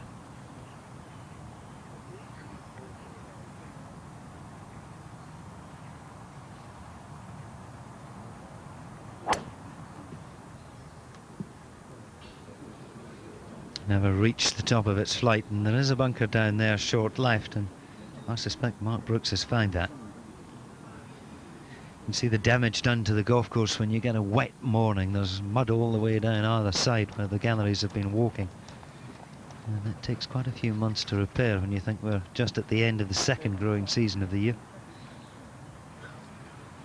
Now, strange tee shot for Montgomery, but as long as this is lying okay, it's not such a bad place to come in from. Hitting right up the face of the green. The green tends to tilt a little bit from right to left. Montgomery just lost track of where the wind is. Pops a fraction off the left and into.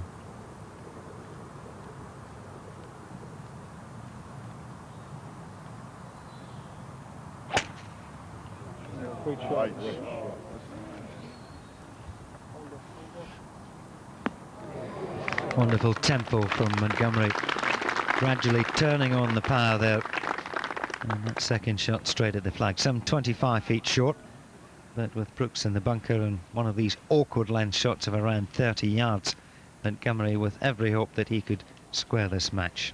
To the third. Probably just Steve Stricker to play first, and statistically this is the worst part of his game, getting close from out of the bunkers.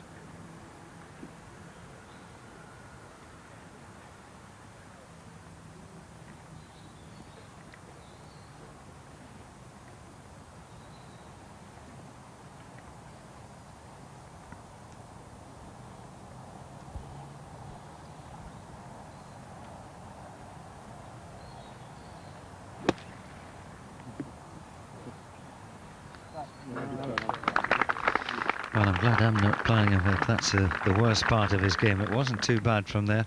Sand very wet, sometimes difficult to get the club under the ball. Packed all in, and when you've got the bouncing sole of a sand wedge, very easy to just hit that too firm. So he marks, and Els surveys his third.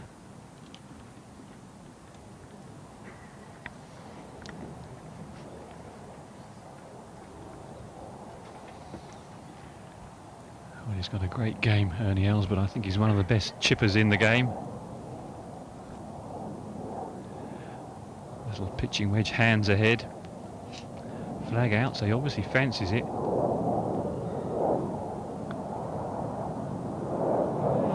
Fancy it now, it's straight in the back of the cup. Fantastic three from Els, and could that spark a return to form this afternoon? Stricker close enough to think that he was going to make a four, but the flag goes back in the green, and Els, the defending champion, has got one hole back. Now 5 down, as we go back to the problems of Mark Brooks at the first.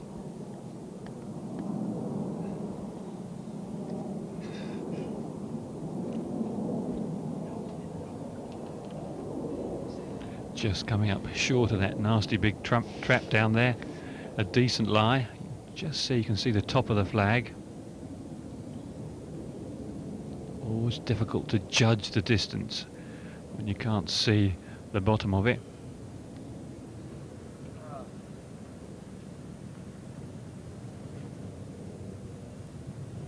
From the upslope and playing to a green that's facing you, more often than not you leave these short.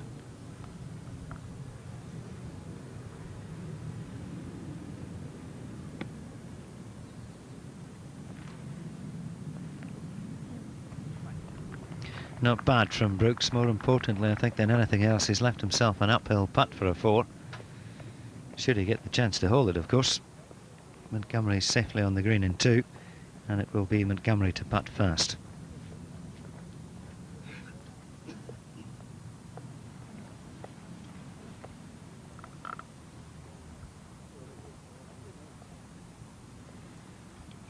Montgomery got his year off to such a fast start, lost all that weight, 35 pounds during the winter months, and his first event was in Dubai. He won that, then he went off to the Players' Championship over there in the lovely Sawgrass in Florida and finished second there.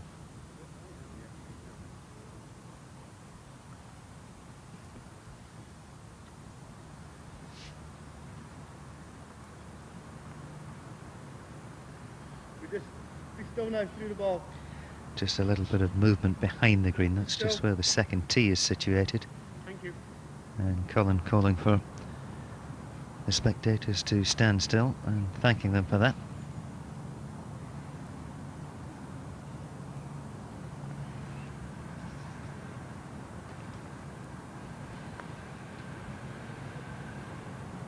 Beautiful looking putt. Oh, well, I thought for a minute it was going to hang up on the right side, and just as that lost pace, it dived across the front left-hand corner of the hole. But a safe 4 for Montgomery, and Brooks with a putt to stay 1 up. He missed those putts on 17 and 18 in the morning round. They came so close. So it's 3 in a row that have shaved the hole for Montgomery.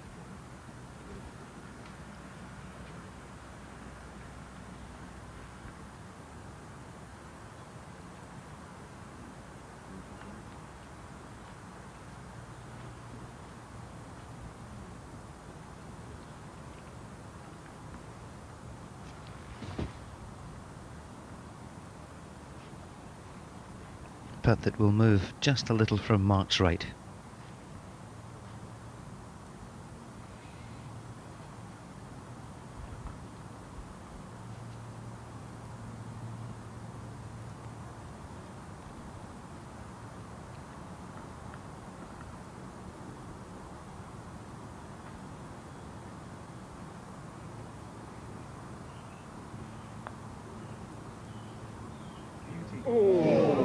Well, it went the other way at the end. Tried to drop it in softly and took too much of the first break. Firm straight perhaps would have done it.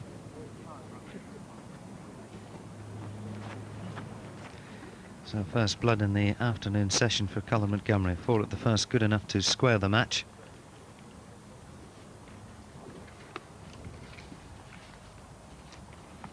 Montgomery rounded an approximate 72 this morning, and for only the 4th time in the history of the match play, a hole was halved in double bogeys.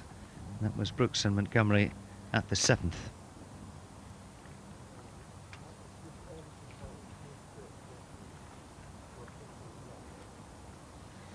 Right between clubs, this one is for Montgomery. It's either a very easy 8-iron or a hard 9. The problem with the 9, if you slightly miss-hit it and put a bit of spin on it, you can easily come right back to your feet. Another thing on this second tee, a little bit sheltered, always difficult to pick the wind.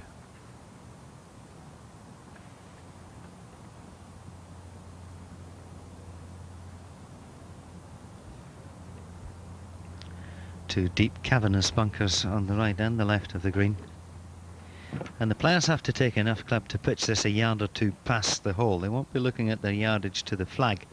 They'll add 1 or 2 more yards onto that. And Montgomery with the easy 8.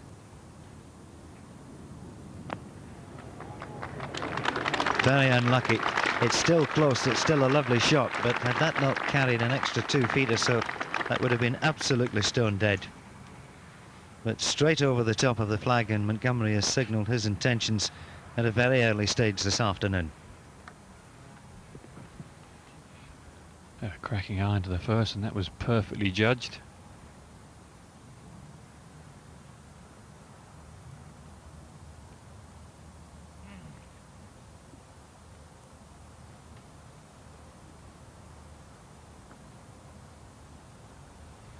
Brooks working away at his swing there, not quite as long as Montgomery. It is off the tee, can actually send the ball a fair distance out off the tee, but with his irons a bit more conservative.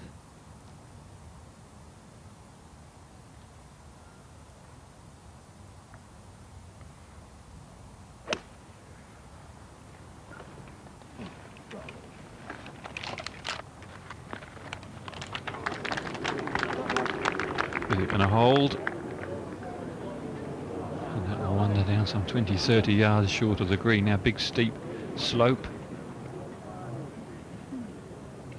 He's got to hope it avoids all those divots, because he's not the first one to go there. I'm rather surprised he took the 8-iron there, Brooks, because he had a 6-iron earlier this morning. Of course it was much colder and it was raining, but difficult to go down 2 clubs. Mind you, didn't need much more. Another yard or 2 in flight and he would have been left with a 10 or a 12 footer for a 2. It's certainly a great chance now for Montgomery to edge clear. Very encouraging start. Yes, Montgomery starting to look like he means business. This is a wonderful hole, this second. 155 yards. Back on the first tee, VJ. Almost over the edge of the putting green in the old Bernard Gallagher Pro Shop that's now been moved into the majestic new clubhouse. And eventually catching up with that one in the right-hand rough. It's okay there, seems to be lying fine.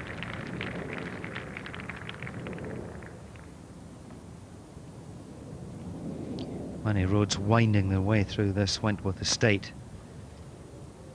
And I guess by watching the match play since back in 1964, you feel it's been here for quite some time. Still relatively young by courses in this area, 73 years old. And Steve Jones fires that beautifully down the first fairway. Long drive on the downslope, and won't be much more than a 6-iron from there.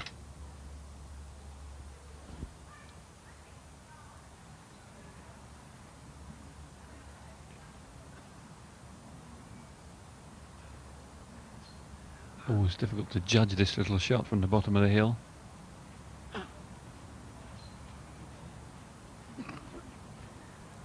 Yes, it's strange, isn't it? It's a shot of feel, and if you have a 3-wood in your hand or a 2-iron, you're never too worried about a blind shot, but very difficult to visualize and feel a blind pitch. And it's double difficult here because you're not quite sure where you want to land it. Opening the club way up, you're going to throw it all the way. You could actually hit it a little bit further off the back foot and just check it once into the bank. Very quick upright takeaway. Yeah, if it was a Couples here or a Mickelson, you'd rather fancy it, but I'm not so sure with Brooks.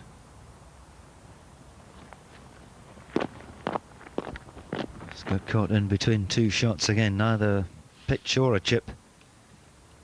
And with Montgomery not much more than 6 or 7 feet away, things looking good for the Scot. Indeed, the first time today Brooks has made such a steady start. He had some beautiful tee shots today, got himself into the right position early on, then made the iron shot so easy. As we said at the top of the programme, the pins hidden away and not too many of them into double figures away from the edge of the green. All 4, 5, 6 and 7 in from the left or right. And that doesn't just test the iron play, it tests your tee shots as well.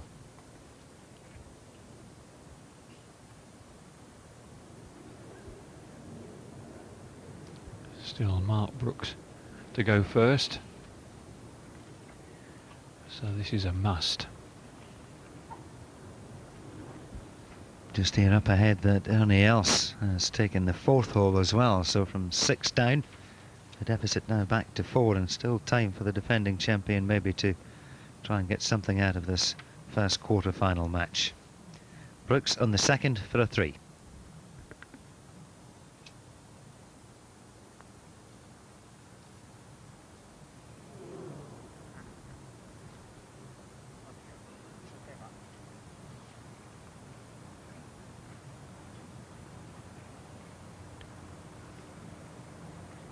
Well, it's not a very friendly game. This one, he's got to ask Montgomery to putt from here. He's got 2 putts for it. I have an idea that Brooks actually said that's good enough, and I don't think Colin heard him. And with Brooks putting away in the background there, it's confirmed by the referee that it is in fact the hole of Colin Montgomery, the 2nd, as it was the 1st, and he reverses the issue there in the very first couple of holes. Montgomery now 1 up and 16 to play. Yeah, the first time he's been ahead since number 8 this morning.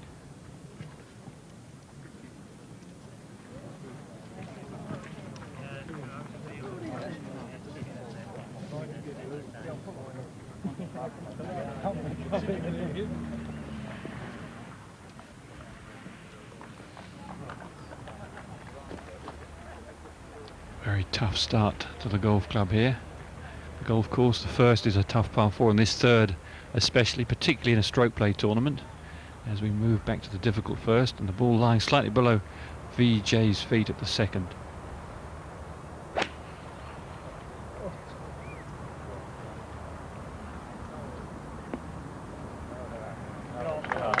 Doing very well off the downslope. Good visual image he must have had of that shot. Just killed it in the bank at the front, and he's come up on the low side.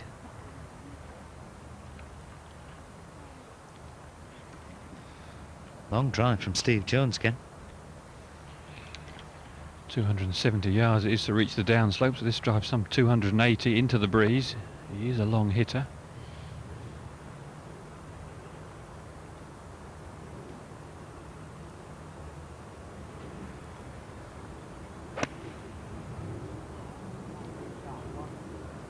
Trying to cut that in to get some height on it, to bring it under control, and well, he could have done with a hop forward, but the line was good.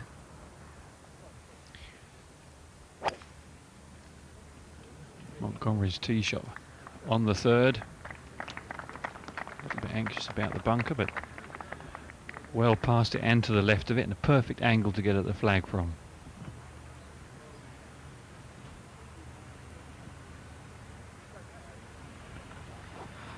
Brooks tends to take the club outside a little on the way back and then drops it into a lower plane on the way down, and that accounts for the high right shoulder through impact and the low hands at the end of the follow through.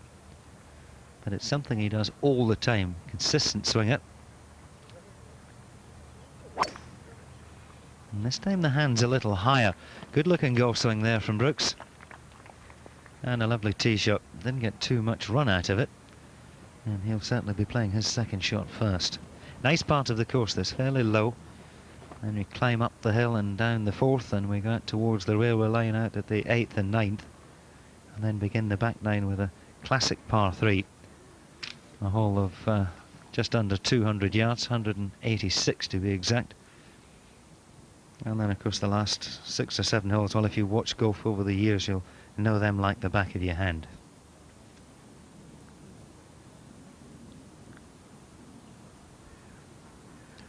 The front 9 holes, par of 35, the back 9, 37. Total 72. And quite a bit of swing from right to left on this one.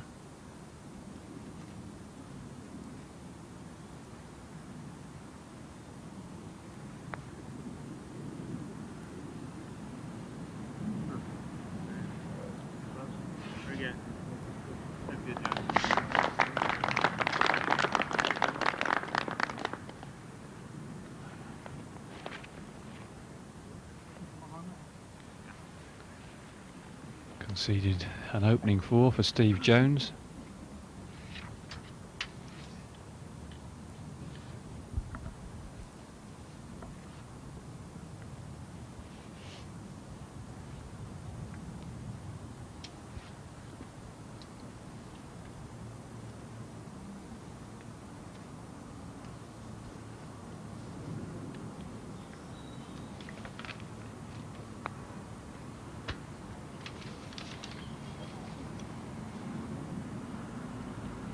Not quite dead.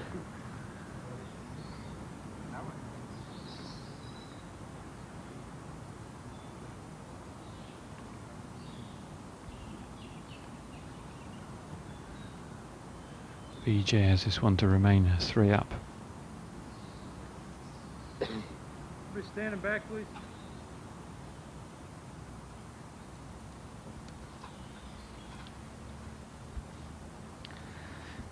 No scores recorded for them this morning. There was a few concedes and wins. Jones started the day so badly with a double bogey.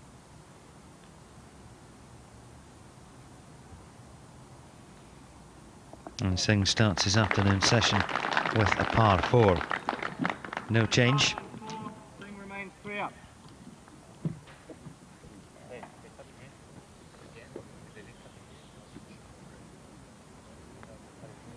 Back to the third, and we saw the tee shot of Mark Brooks digging in, and it's the last place you want to drive to stop that quickly.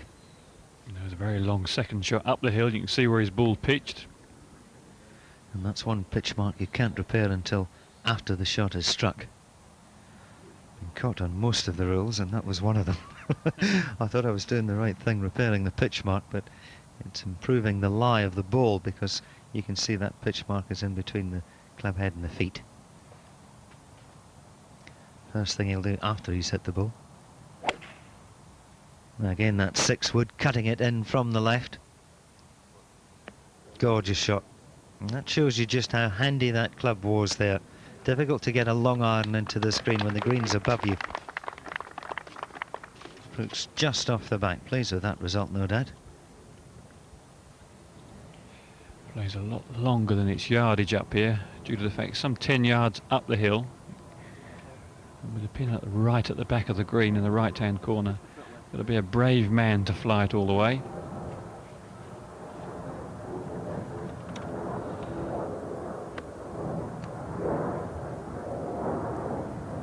Montgomery plays most of his shots from left to right. He'll be aiming this one sort of on the TV tower with his feet and shoulders, and then just coming through the ball with a slightly open start club face.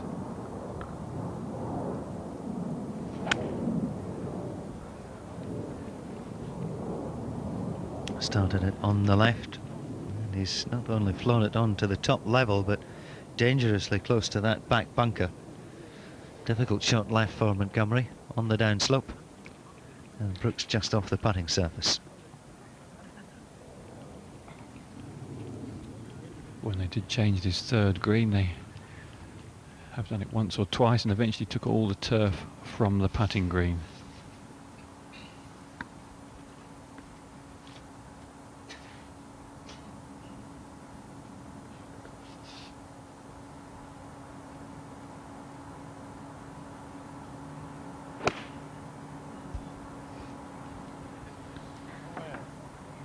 Ball in turf, plenty of spin on this one, beautifully struck.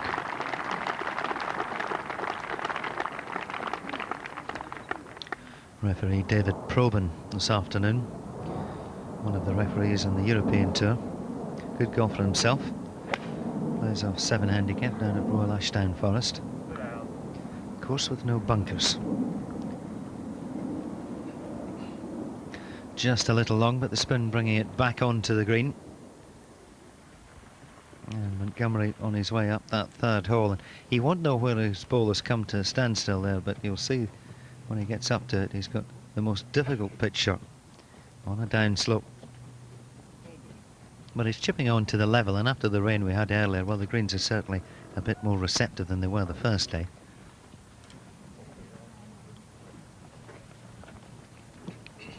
A very fine chipper of the ball he is too. Carries 3 wedges. I think he picked them up about 2 years ago at the Players' Championship. A 60 and a 56 and a 49-degree wedge.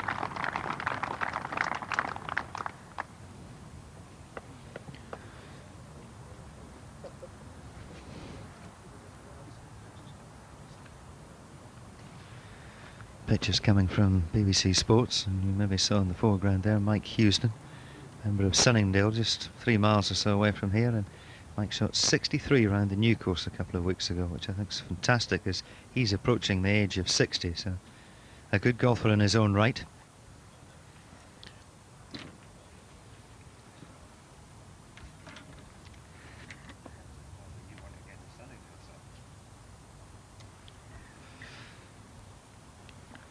The ball sitting very nicely. A little hollow to go through, then he has to carry it. He's just looking to see where he wants to land the ball.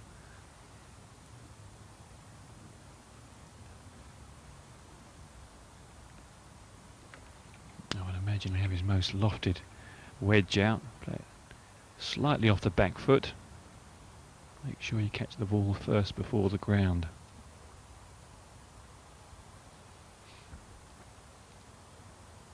Weaken the club face as well to try and get as much control as possible, and Colin will be looking at a spot here, perhaps a yard on the green and a bit left of the hole.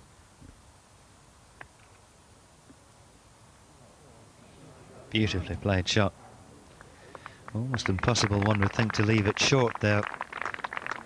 An exquisite touch.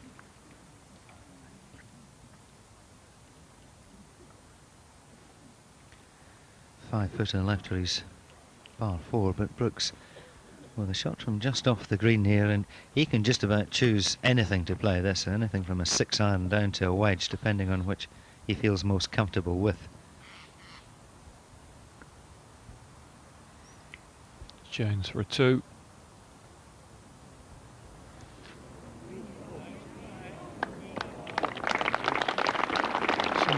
putts today, just spot on line, some 6 inches short. Maybe it's due to the fact of the overnight rains.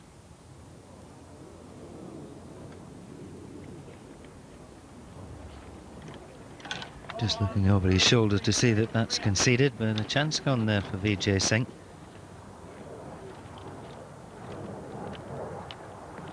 So he remains at 3 up. 4-3 start to the afternoon session.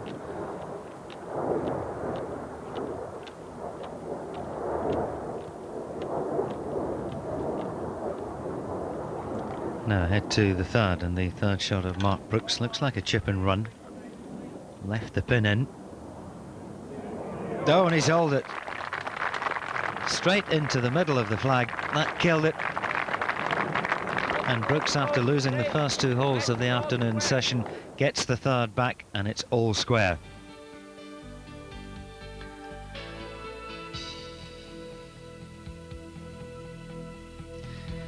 Now all that happened just a little earlier, and now the players just moving into camera range for us to pick up the live action of the last 9 holes of the second round.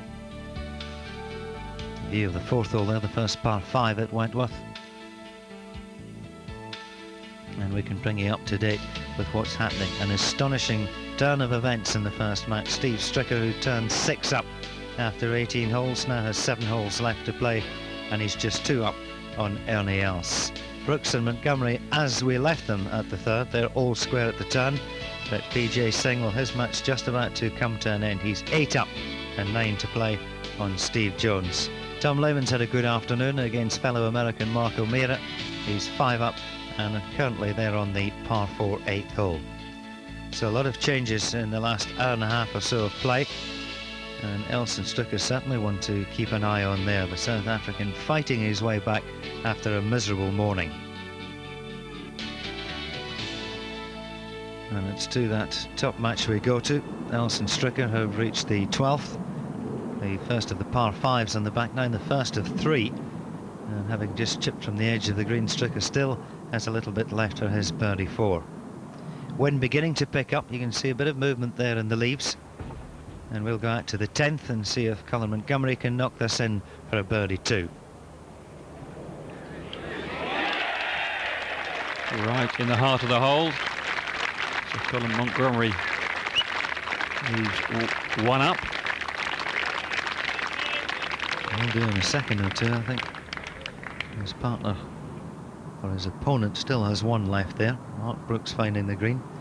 But out at the 12th, finding the par 5 and 2 is Els.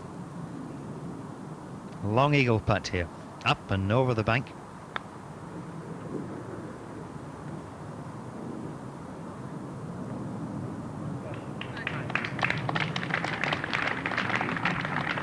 Lovely touch from Ernie.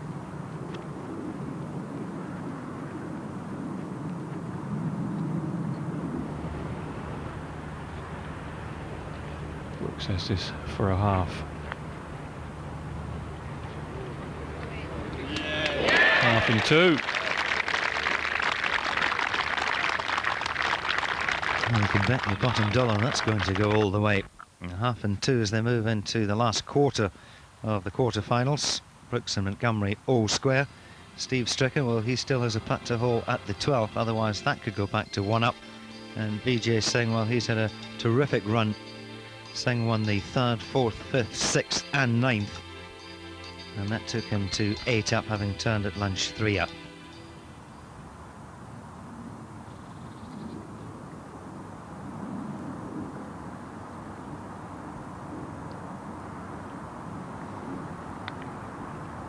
For a birdie 4 and what looks like a half. And Nicky's going to put the flag in the hole, so Stricker now just 1 up. Just a little bit annoyed there too, Stricker, and understandably so. 6 up and cruising at lunchtime now, 1 up and 6 to play, and you would have to think that the momentum is with Ernie Els. We'll go to the 10th tee, and the tee shot of Vijay Singh perhaps beginning to issue the last rites to Steve Jones.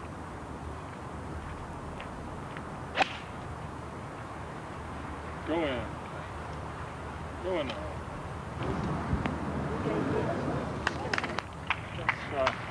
A fine shot. Very little breeze about. It's all about getting the yardage and picking the right club. Well, I asked you earlier if else could come back, and I think we both agreed, Ken, it was an awful lot to ask anyone to do, but come back he has. And now on the 13th. A lovely par 4 it is too. 441 yards, dogleg from right to left. 235 yards to clear that bunker we just saw. Not really in play for these players. The key is to get it on the right-hand side of the fairway. That gives you a view up the green. This ditch doesn't come into play unless you find the rough from the tee. And El's going with the driver. And it's very easy to run out on the right-hand side.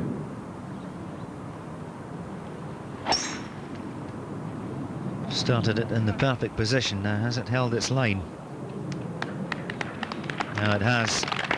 And I'm sure all our viewers in South Africa will be rejoicing at the performance of Els. Terrific comeback.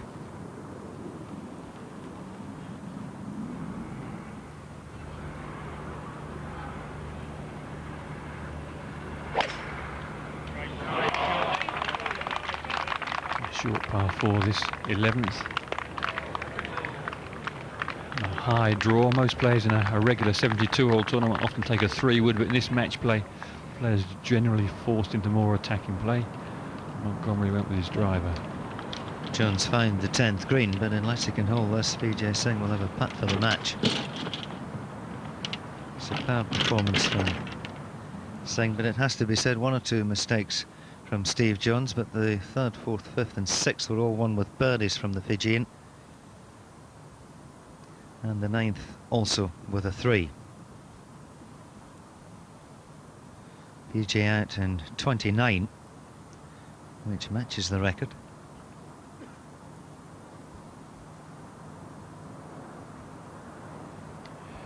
Not much you can do about that.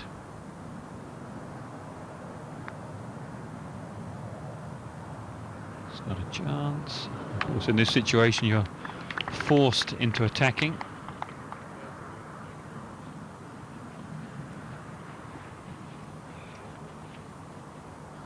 Looking a little shell-shocked, and understandably so, but certainly the best golf of the week coming from Singh. Stricker to follow Els up the 13th.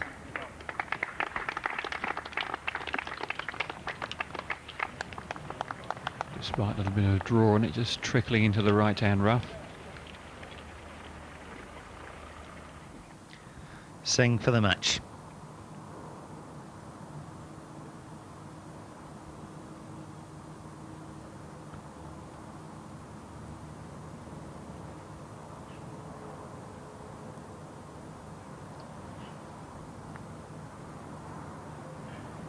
Well, incredibly, he had that putt to go 9 under 4s for 10 holes, and around a golf course of this difficulty, that's quite astonishing. So Jones will have a putt to keep himself in the game, but should he be successful, they'll go to the 11th tee, and Jones dormy 8 down.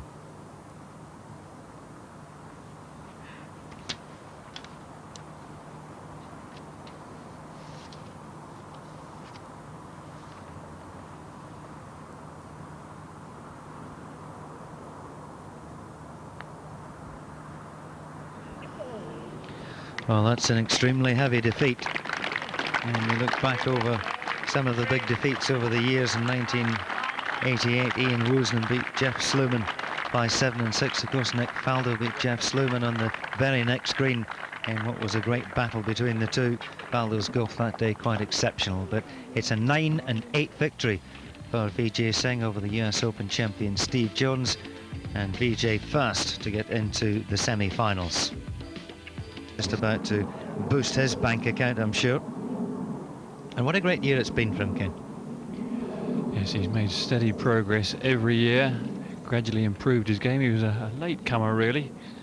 37 years of age now. He's gradually improved season after season. First win the Memorial Tournament, that back in 1994, when he strung together 4 rounds of 67. And last year won the Colonial National Invitation. That's at the Colonial Club in Fort Worth, Texas. And this is for the match, and he's got it. It's all over. And we now know the second semi-final of the Toyota World Match Play.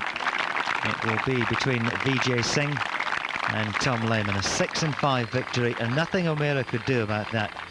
Tremendously consistent play by Lehman, and a few birdies thrown into the mix, and it was too much for Mark, who's also had a tremendous year, winner of over $1 million on the US PGA Tour. But that birdie at the 13th signals the end of the championship for Mark O'Meara. Yes, currently Lehman is number 3 on the money list and Mark O'Meara number 4 in America. Now the long birdie putt at the 17th from Els.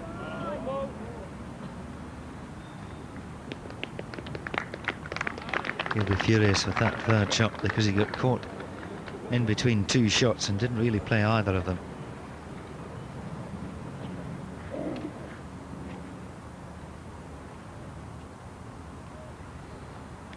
A little bit more of a jaunt in Steve Stricker's stride as well.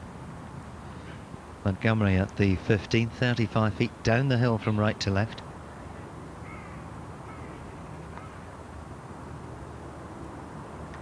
Now, will it run it out? I don't think so. Oh, he had the line quite perfectly.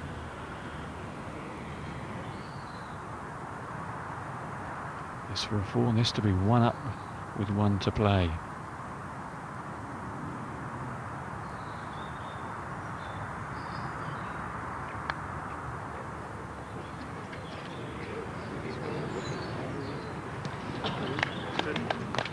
Both players just a little edgy, understandably so. And now it's rather surprisingly conceding that. Brooks to go 1 up on Montgomery. And he's got it. Well, what a time to hole a putt like that. 3 holes to play, and the US PGA champion 1 up. Tough competitor, Mark Brooks.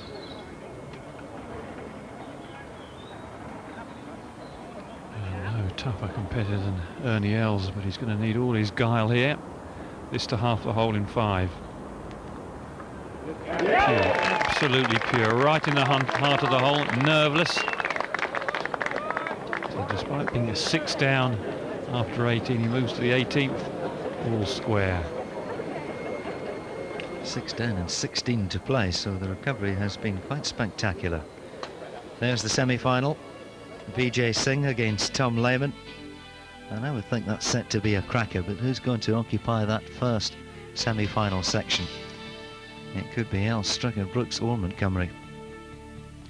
Els and Stricker making their way to the 36th tee, but we'll make our way to the 16th.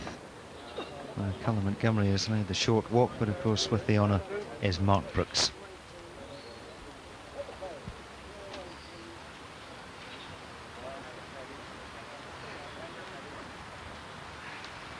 A few spots of rain starting to fall.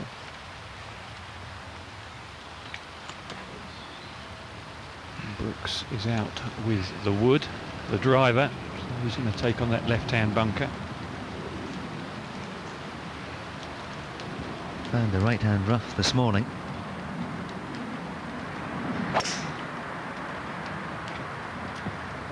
They well have found it this afternoon too. Well, so much depends on how the ball's lying. It's not a long shot from there, nothing more than a 3/4 8, maybe a 9 iron.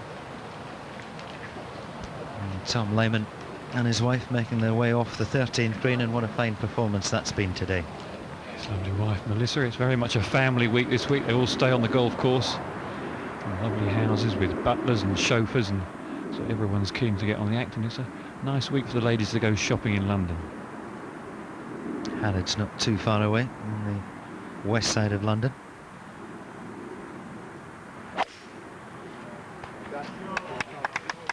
Montgomery spanked that tee shot off the 16th and took it in over the trap, and an enormous carry there from Montgomery. Perfect position.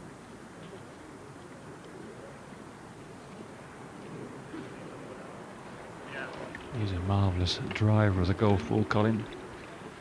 In his early days he didn't used to take it to his advantage. Now when he has the opportunity, he usually gets the driver out. And while the European Tour were doing statistics, it used to hit 80% of the fairways in regulation. The last couple of seasons we seem to have gone away from them.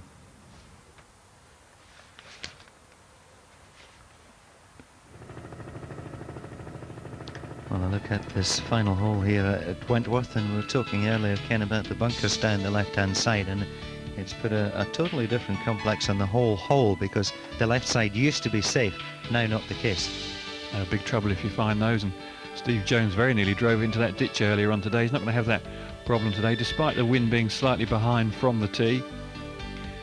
There's a rather lovely head cover, Ernie Els's, Ricky Roberts' caddy. What's that, Ken, an elk?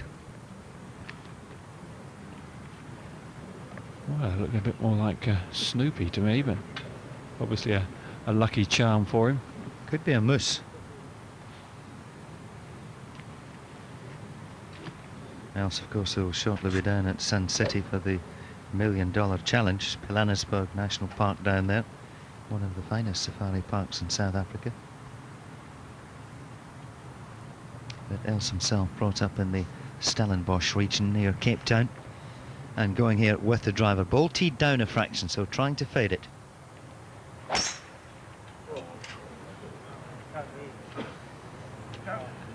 Leaking a little right, just a fraction from the tee. He won't be able to see where that's finished, but from the applause he'll know it's found the fairway. I think he's really enjoying this. Well, it's a fantastic comeback, it really is. Because Stricker's been playing so well of late too. He's a man very much in form, and he has to follow that tee shot now.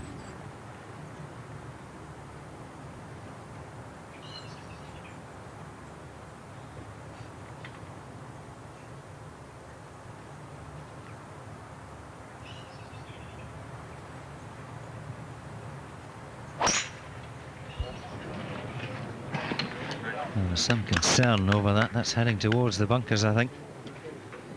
Oh dear. It's also up against the face. No chance of reaching the green in two. May be able to get over the ditch, but in the position Ernie Els is, nothing much more than a 2 or a 3 iron. Now look at the line there from the left shoulder all the way down through the top of the club, through the left hand and down to the driver head. But the most impressive part of Els's swing is the left shoulder. Just watch the way it goes back there. It's now level with the ball, and look how far behind it is at the top of the backswing. That's a 115-degree shoulder turn. Beautiful position there, and all that held together by the resistance in the right leg. Then it's just a question of unwinding the spring and returning beautifully to impact, and then that lovely crossover eventually at hip high in the way through. But certainly the ball teed down there, and else in the back of his mind seeing everything like a fade.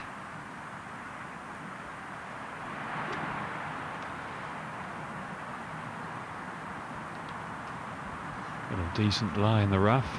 But with the pin at the back of the green, he's always got that chance of catching a flyer. He's got to be a little bit careful. Fraction down the shaft on a 7.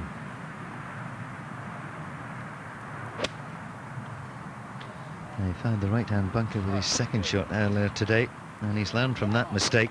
And a good shot, a 3/4 shot, so that he didn't impart too much backspin on the ball. And after that 3 at 15, well, Montgomery now will be looking to land his second shot right by the hole side. Head down for Stricker.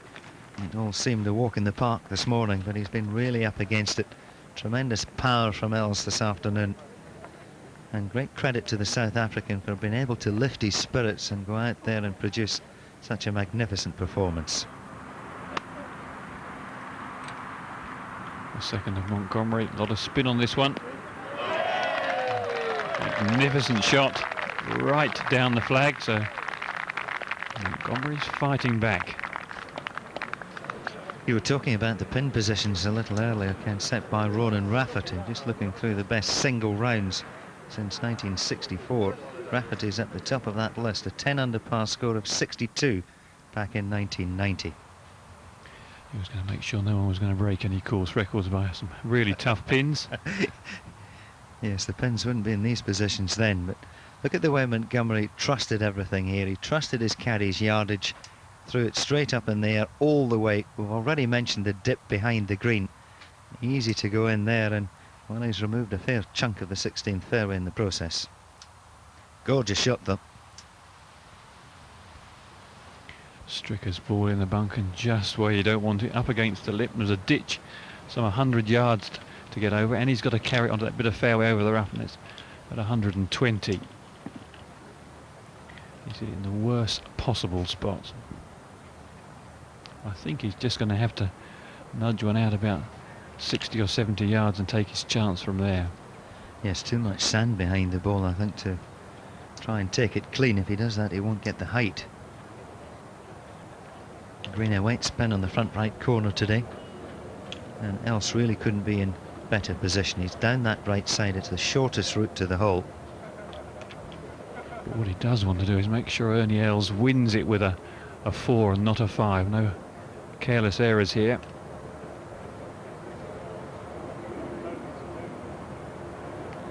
Looks like he's going for it.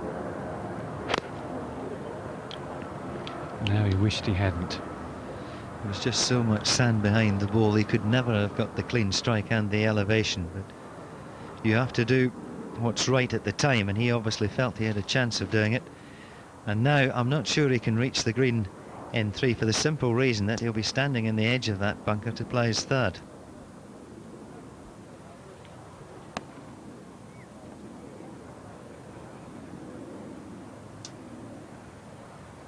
I think tactically that was a very sort of naive match play mistake here.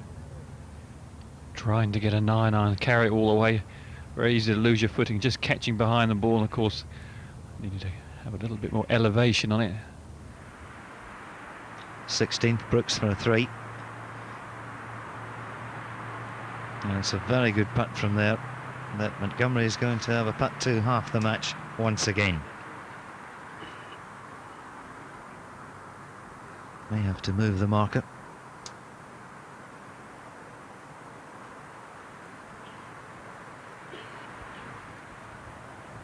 A couple of deep breaths for Montgomery, and it's going to be a deep breath here for Steve Stricker. Now he has to take a gamble.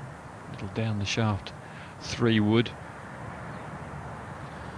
Well, if he has a full crack at this with his right foot in the sand, it's very easy to catch the ground first.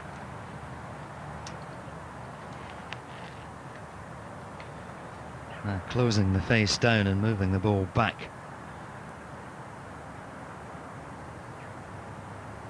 He's between the devil and the deep blue sea.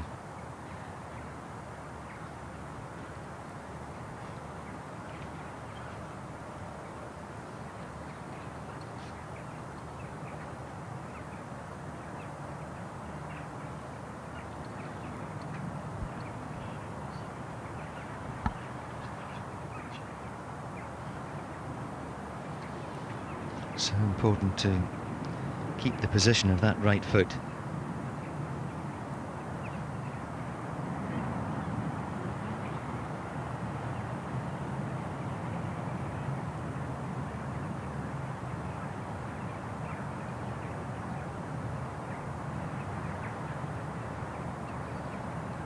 Right foot so low now, his turn restricted as well. There's just nothing in his favour here, and he knows it. I think he's got to favour that type of stance. What a great shot. Well, he's brought it in because the ball was on the back stance, and that is a magnificent stroke from Stricker. He had nothing in his favour there at all, and he had to move the ball back in the stance so he could stand out of the bunker. Then he had to strengthen the club face up, otherwise it would have been looking right, and he brought that in quite brilliantly from the right side, and all of a sudden the pressure on the shoulders of the defending champion. What a stunning match this has been. And what a close match this one is too. This to even it up. Beautifully done. So this match going on to the 17th, even Stevens. All square. The reply of Else, remember this, he's second at the 18th. 2-iron, starting it in the middle of the green, trying to cut it back. And a superb stroke, flying it all the way onto the putting surface. And it looks like Else to go first. Stricker might have a putt to save. Well, we saw the shot of the day yesterday from Phil Mickelson at the 18th, and they don't come any better than this one of Stricker.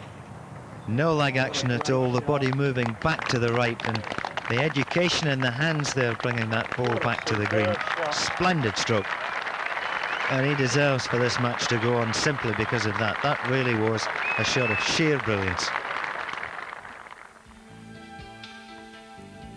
A really magnificent effort there from Steve Stricker. No matter how many hours and hours you practice, it all comes down to feel when you play that type of shot. One or two of the pyracantha bushes out there, one or two of the holly bushes beginning to gather berries. And the old wife's tale there is that the redder the berries, the worse the winter we're going to have. Well, let's hope not. It's getting pretty dark out there. The camera shutters wide open as we watch Brooks here on the 17th tee. Match all square.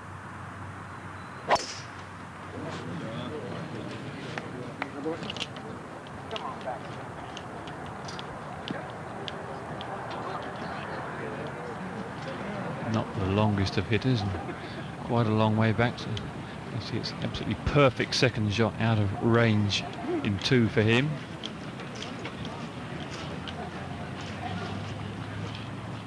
And the applause on the 18th showing the respect for these two magnificent players who have battled head to head since early this morning.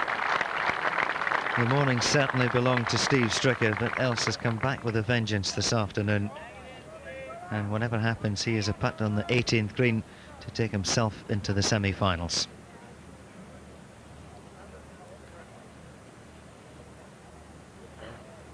Winter trousers out for Ernie, on with the cords.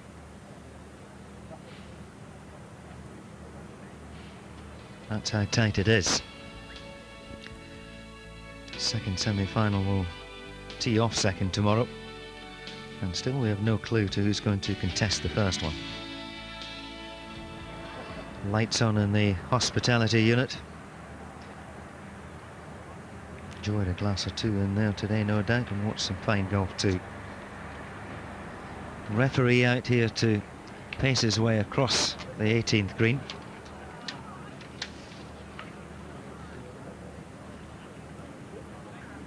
Gillian Zulueta, the referee.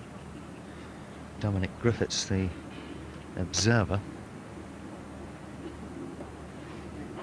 Now, has a decision been made? It looked like else when his ball bounced on that 18th green, but there couldn't have been much in it.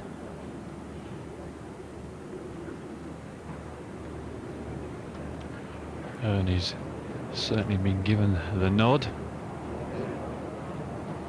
Well, he knows one thing for certain: if he pops this one in, he is the winner.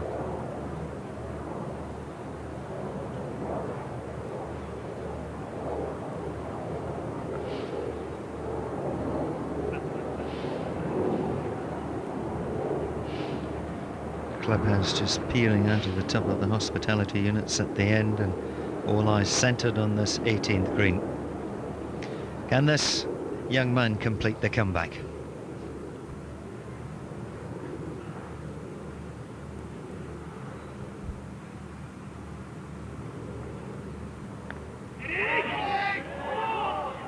It's not going to reach, and I'm not absolutely sure it's dead either. So the door is still open for Stricker. Getting pretty dark out there now. There's very little blue sky. Also, the 2-hour delay this morning, running behind schedule here at Wentworth. It's an amazing game, match play. You would have never given anything for Stricker's chances 10 minutes ago.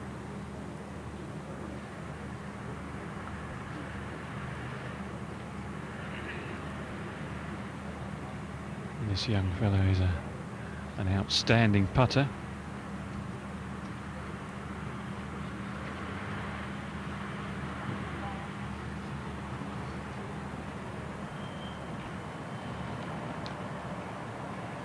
Brooks second to 17. Tall trees the line. Now that's a real workman-like draw. Catches the top of the downslope and gets a good scoot forward. And he's managed to thread that through the narrowest of gaps. Super shot from Brooks. He's gone through a few of these today too.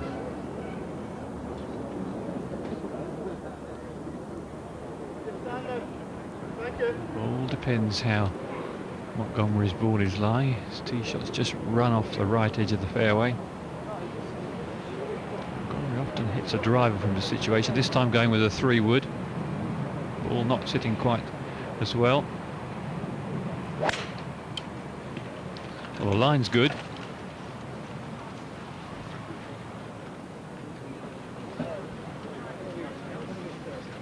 I think if he'd managed to just bounce it down the fairway, he may well have just been able to reach. 18th and Stricker for a 4.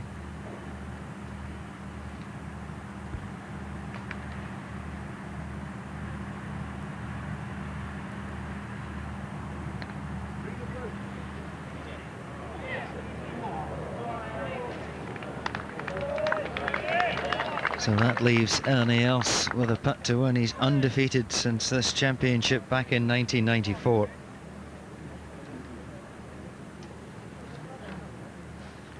Wins against Ballesteros, Olazabal and Montgomery. And last year Jansen, Langer and Elkington. Is he going to add Stricker to his scalps?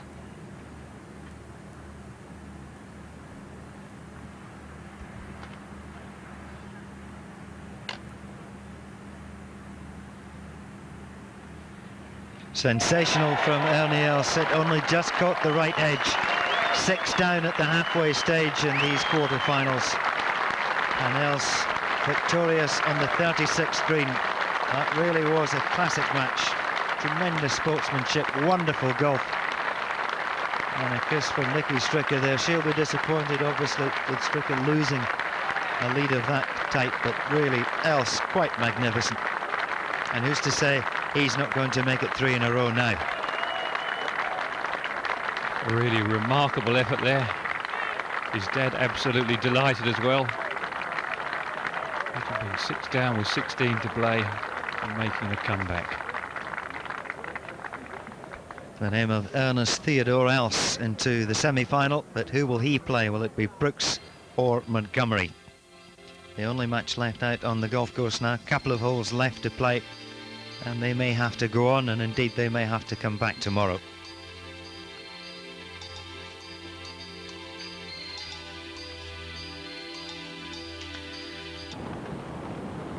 We'll have to go. Agonising yard short.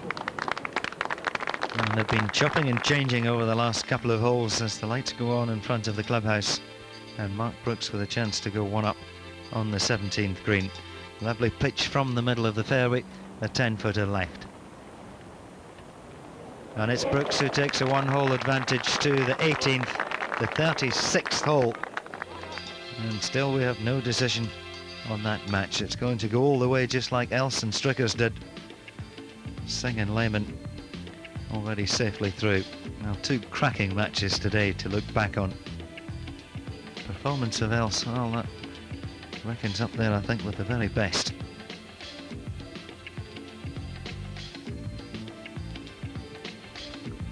Throwing birdies at each other. Brooks at the 15th and Montgomery at the 16th, and then Brooks there again at the 17th. A very high standard of golf being played. And his 18th, without any doubt, does favour Colin Montgomery. He's a fader, and Brooks tends to draw the ball.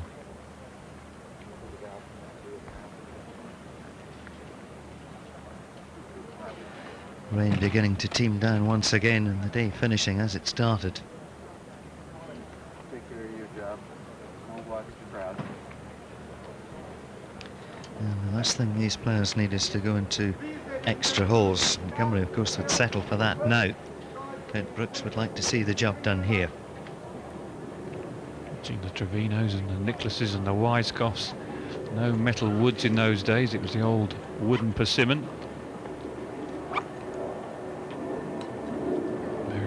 Few players left out on the tour with wooden drivers anyway.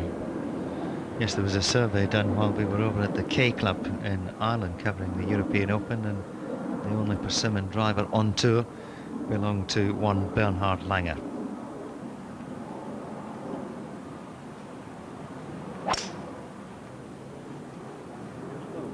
Now he's watching that a touch anxiously down the line of the rough on the right and the fairway. And it's the former. A little tight, but the ball's lying okay. Chance for Monty. He's quite a long way back though, Brooks.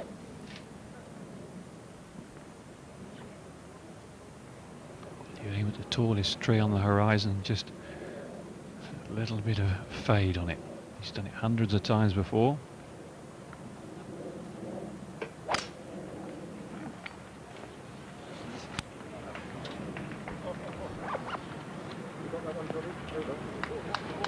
And he's found the dead centre of the last fairway. Still, this match isn't over.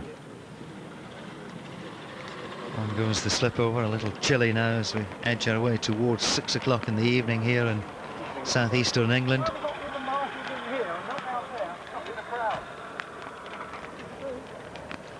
Montgomery, the only one of these players, of course, that's able to stay at home. It's always nice, home comforts. Nice relaxed address position, Montgomery. You'll see that his arms are never too straight. There's always a little bend in them. Just as he reaches down there, you see the little bend in the left arm, and the right arm tucked beautifully into the right side.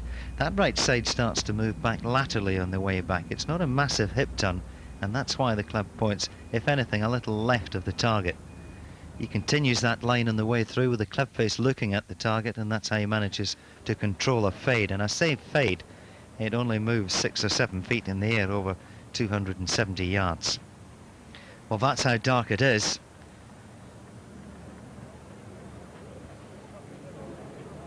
And if it does go up extra holes, I don't suppose we've got much more than 45 minutes before it's absolutely pitch black.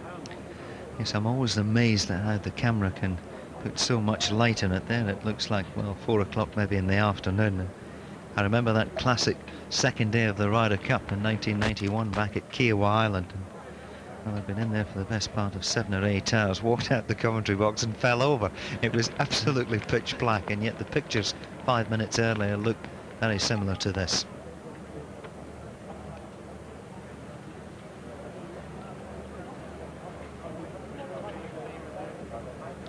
Alistair McLean, his faithful bagman over the past 6 years or so. And Montgomery's had a coach for a number of years. They've had a little bit of a split up for the last few weeks. Billy Ferguson has developed his game. Yes, now gone to Dennis Pugh for some advice, but Montgomery not one of these technical players. Now there's Mark Brooks.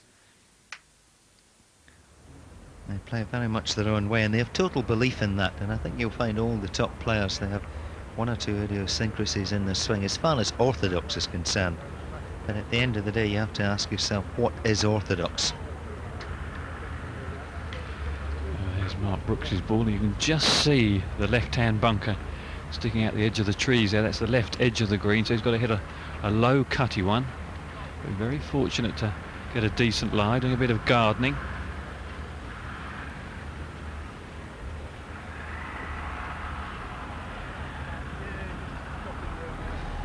Puffing away nervously as he has done most of the day. And that's a view from this end. So you'll have to move that some 10 to 15 yards in the air. When the grass is wet and you've got something like a 3-wood in your hands, that's an awful lot to ask. Wouldn't be at all surprised to see him come up here just a little short and left and try and take his chances from there. It's got to be the 3-wood if he's got any chance of reaching. You can see the bit of wind that there is in the flags on the top of the hospitality tents, right to left and slightly against. This is on Mark Brooks's absolute limit. He's got to hit a real perler if he's to reach the front of the green.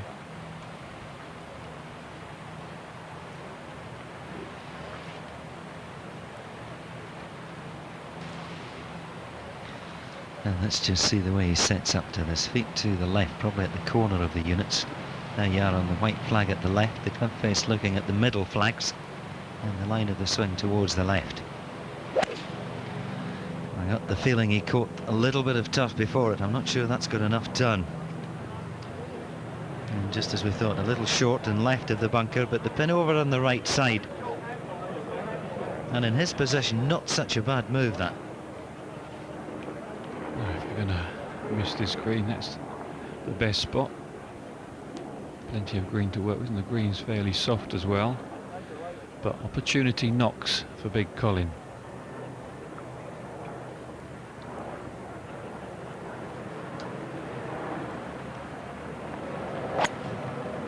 Well, off it goes just inside the line of the bunker. Now, has it got enough fade on it? It has. Well, a sensational shot from Montgomery, asking all the questions of Mark Brooks. And rather like the Mickelson match yesterday against Vijay Singh, it's going to be sad to have a loser. These two have performed to the very top of their form today.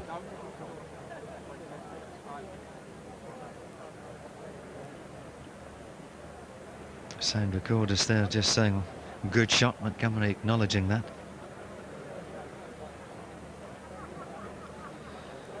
And Colin lives not too far away from here, so not a long journey to go home. Lives over at Windlesham, which is in between Sunningdale and Wentworth. Some great courses, of course, around here. Swanley Forest, New Zealand, and St George's Hill, another one that's a favourite of many of the professionals.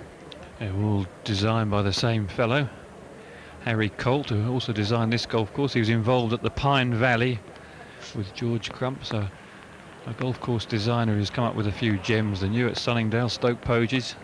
He was also involved in the redesign of Muirfield, Lytham St Anne's and Ganton, so Harry Shapland Coat had a great influence on golf all over the world. Stoke Poges, after being open all these years, has been awarded the Golf Club of the Year this year. Frank Nobilo from New Zealand, I remember there. Well, they've stayed to the very end and they've been rewarded with a cracking finish to this match. Birdies galore. But in the back of Montgomery's mind, will a birdie be good enough to save him here?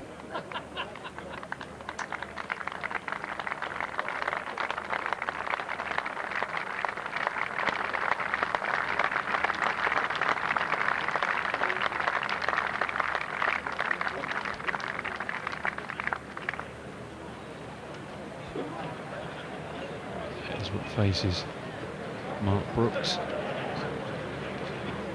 Just going to have a look to see where he would like to land the ball. Many amateurs would worry about the bunker, but that's a bonus for the player because it does make up the shot for him. The chip and run out of the question. And he'll be looking to land that ball in between the bunker and the flag, almost identically in the middle. Into a slope and then up towards the hole. And I can't think if Montgomery wins this hole that they will continue. Just a few minutes of daylight left, reasonable daylight.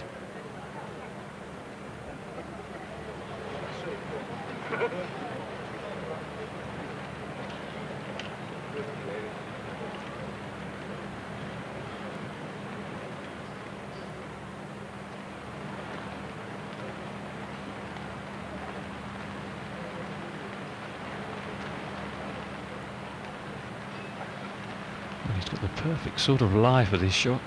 Plenty of grass under the ball.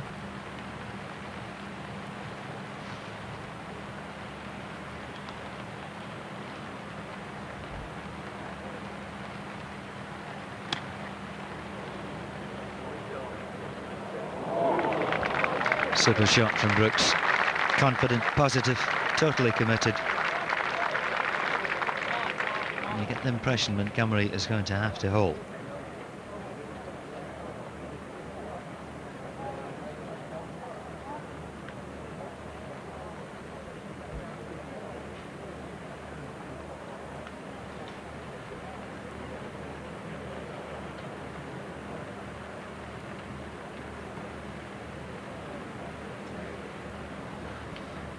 If Montgomery manages to win this hole, it is at the player's discretion whether they continue, but they would want to finish, of course, but it could be a lottery, especially as the first hole's 471 yards.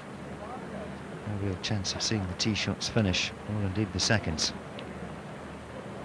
So they'd have to come back at 8. They'd probably switch the second semi-final up to first.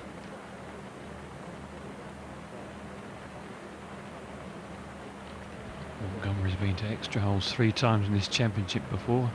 91 against Nick Fowle, they went to the 38th. Then Mizumaki and Corey Pavin both took him to the 37th. For a 3 and to square it.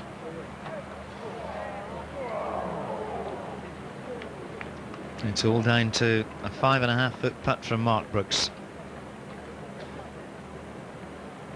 No real need, I don't think, to mark that. I'm sure Brooks would quite happily give him that one. And we go back to Valhalla, the 18th. Brooks had to hold a putt almost identical to this, a little bit shorter, to take Kenny Perry into a playoff. Same sort of break, a little bit down the hill and from the left. And Brooks quite rightly throwing the coin back to Montgomery there, not asking him to hold that, and a little quip with it. So a match played in good humour. Tremendous sportsmanship.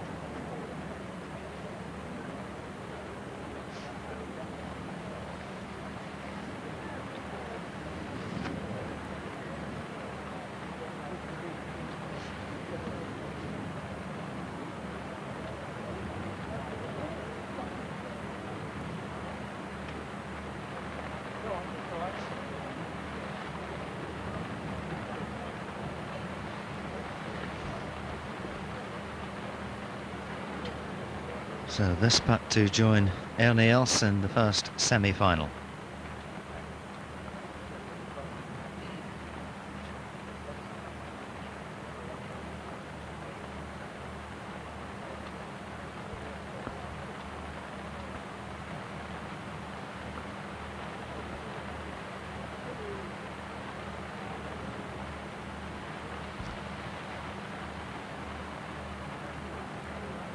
Tremendous putt, and what a sensible way he played that last hole. It wasn't the best tee shot.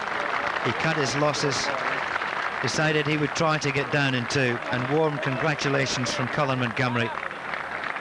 And that has added another chapter to the rich history of this championship. Congratulations to Mark Brooks, commiserations to Colin Montgomery, and we now have the semi-finals. Ernie Els will take on Mark Brooks, and BJ Singh will play Tom Lehman. Well, Ken, any real surprises? I suppose it has to be said, a surprise that Els came back from the dead. Yes, you've got to think being 6 down with 16 holes to play, he's really got no chance whatsoever, but a remarkable effort from him, particularly on the back 9. And Els closing out with a couple of birdies to finish with on the closing holes, and just managing to take out Steve Stricker. Mark Brooks going along very nicely as well. A wonderful battle against Colin Montgomery, and just managing to hold out on those closing holes. I think those players would have been very tired at the end of today.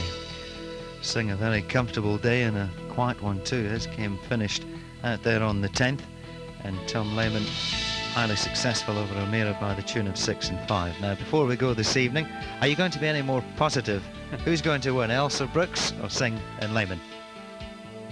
I think it's got to be Ernie Els. He's got all the gunpowder for this golf course, but Brooks a very gutsy player, but I think overall Els, with the ability to reach the par 5, has just got to have slightly the edge, and of course he's undefeated in this championship. And Singh and Lehman, I think between the two of them I'm going to go with Tom Lehman. He's had such a wonderful consistent season, makes very few mistakes, so but I think I'm looking at an Els Lehman final, but it's going to be very tight. Well, we'll be here tomorrow to bring you all the action from the semi-finals of this, the 1996 Toyota World Match Play Championships. Thoroughly enjoyed your company this afternoon. As you can see, as the galleries leave Wentworth, it's dark and it's dismal out there. Let's hope the sunshine returns tomorrow, and once again we'll have 2 cracking matches. From myself, Ewan Murray, and Ken Brown from Wentworth, we'll see you tomorrow. Bye-bye now.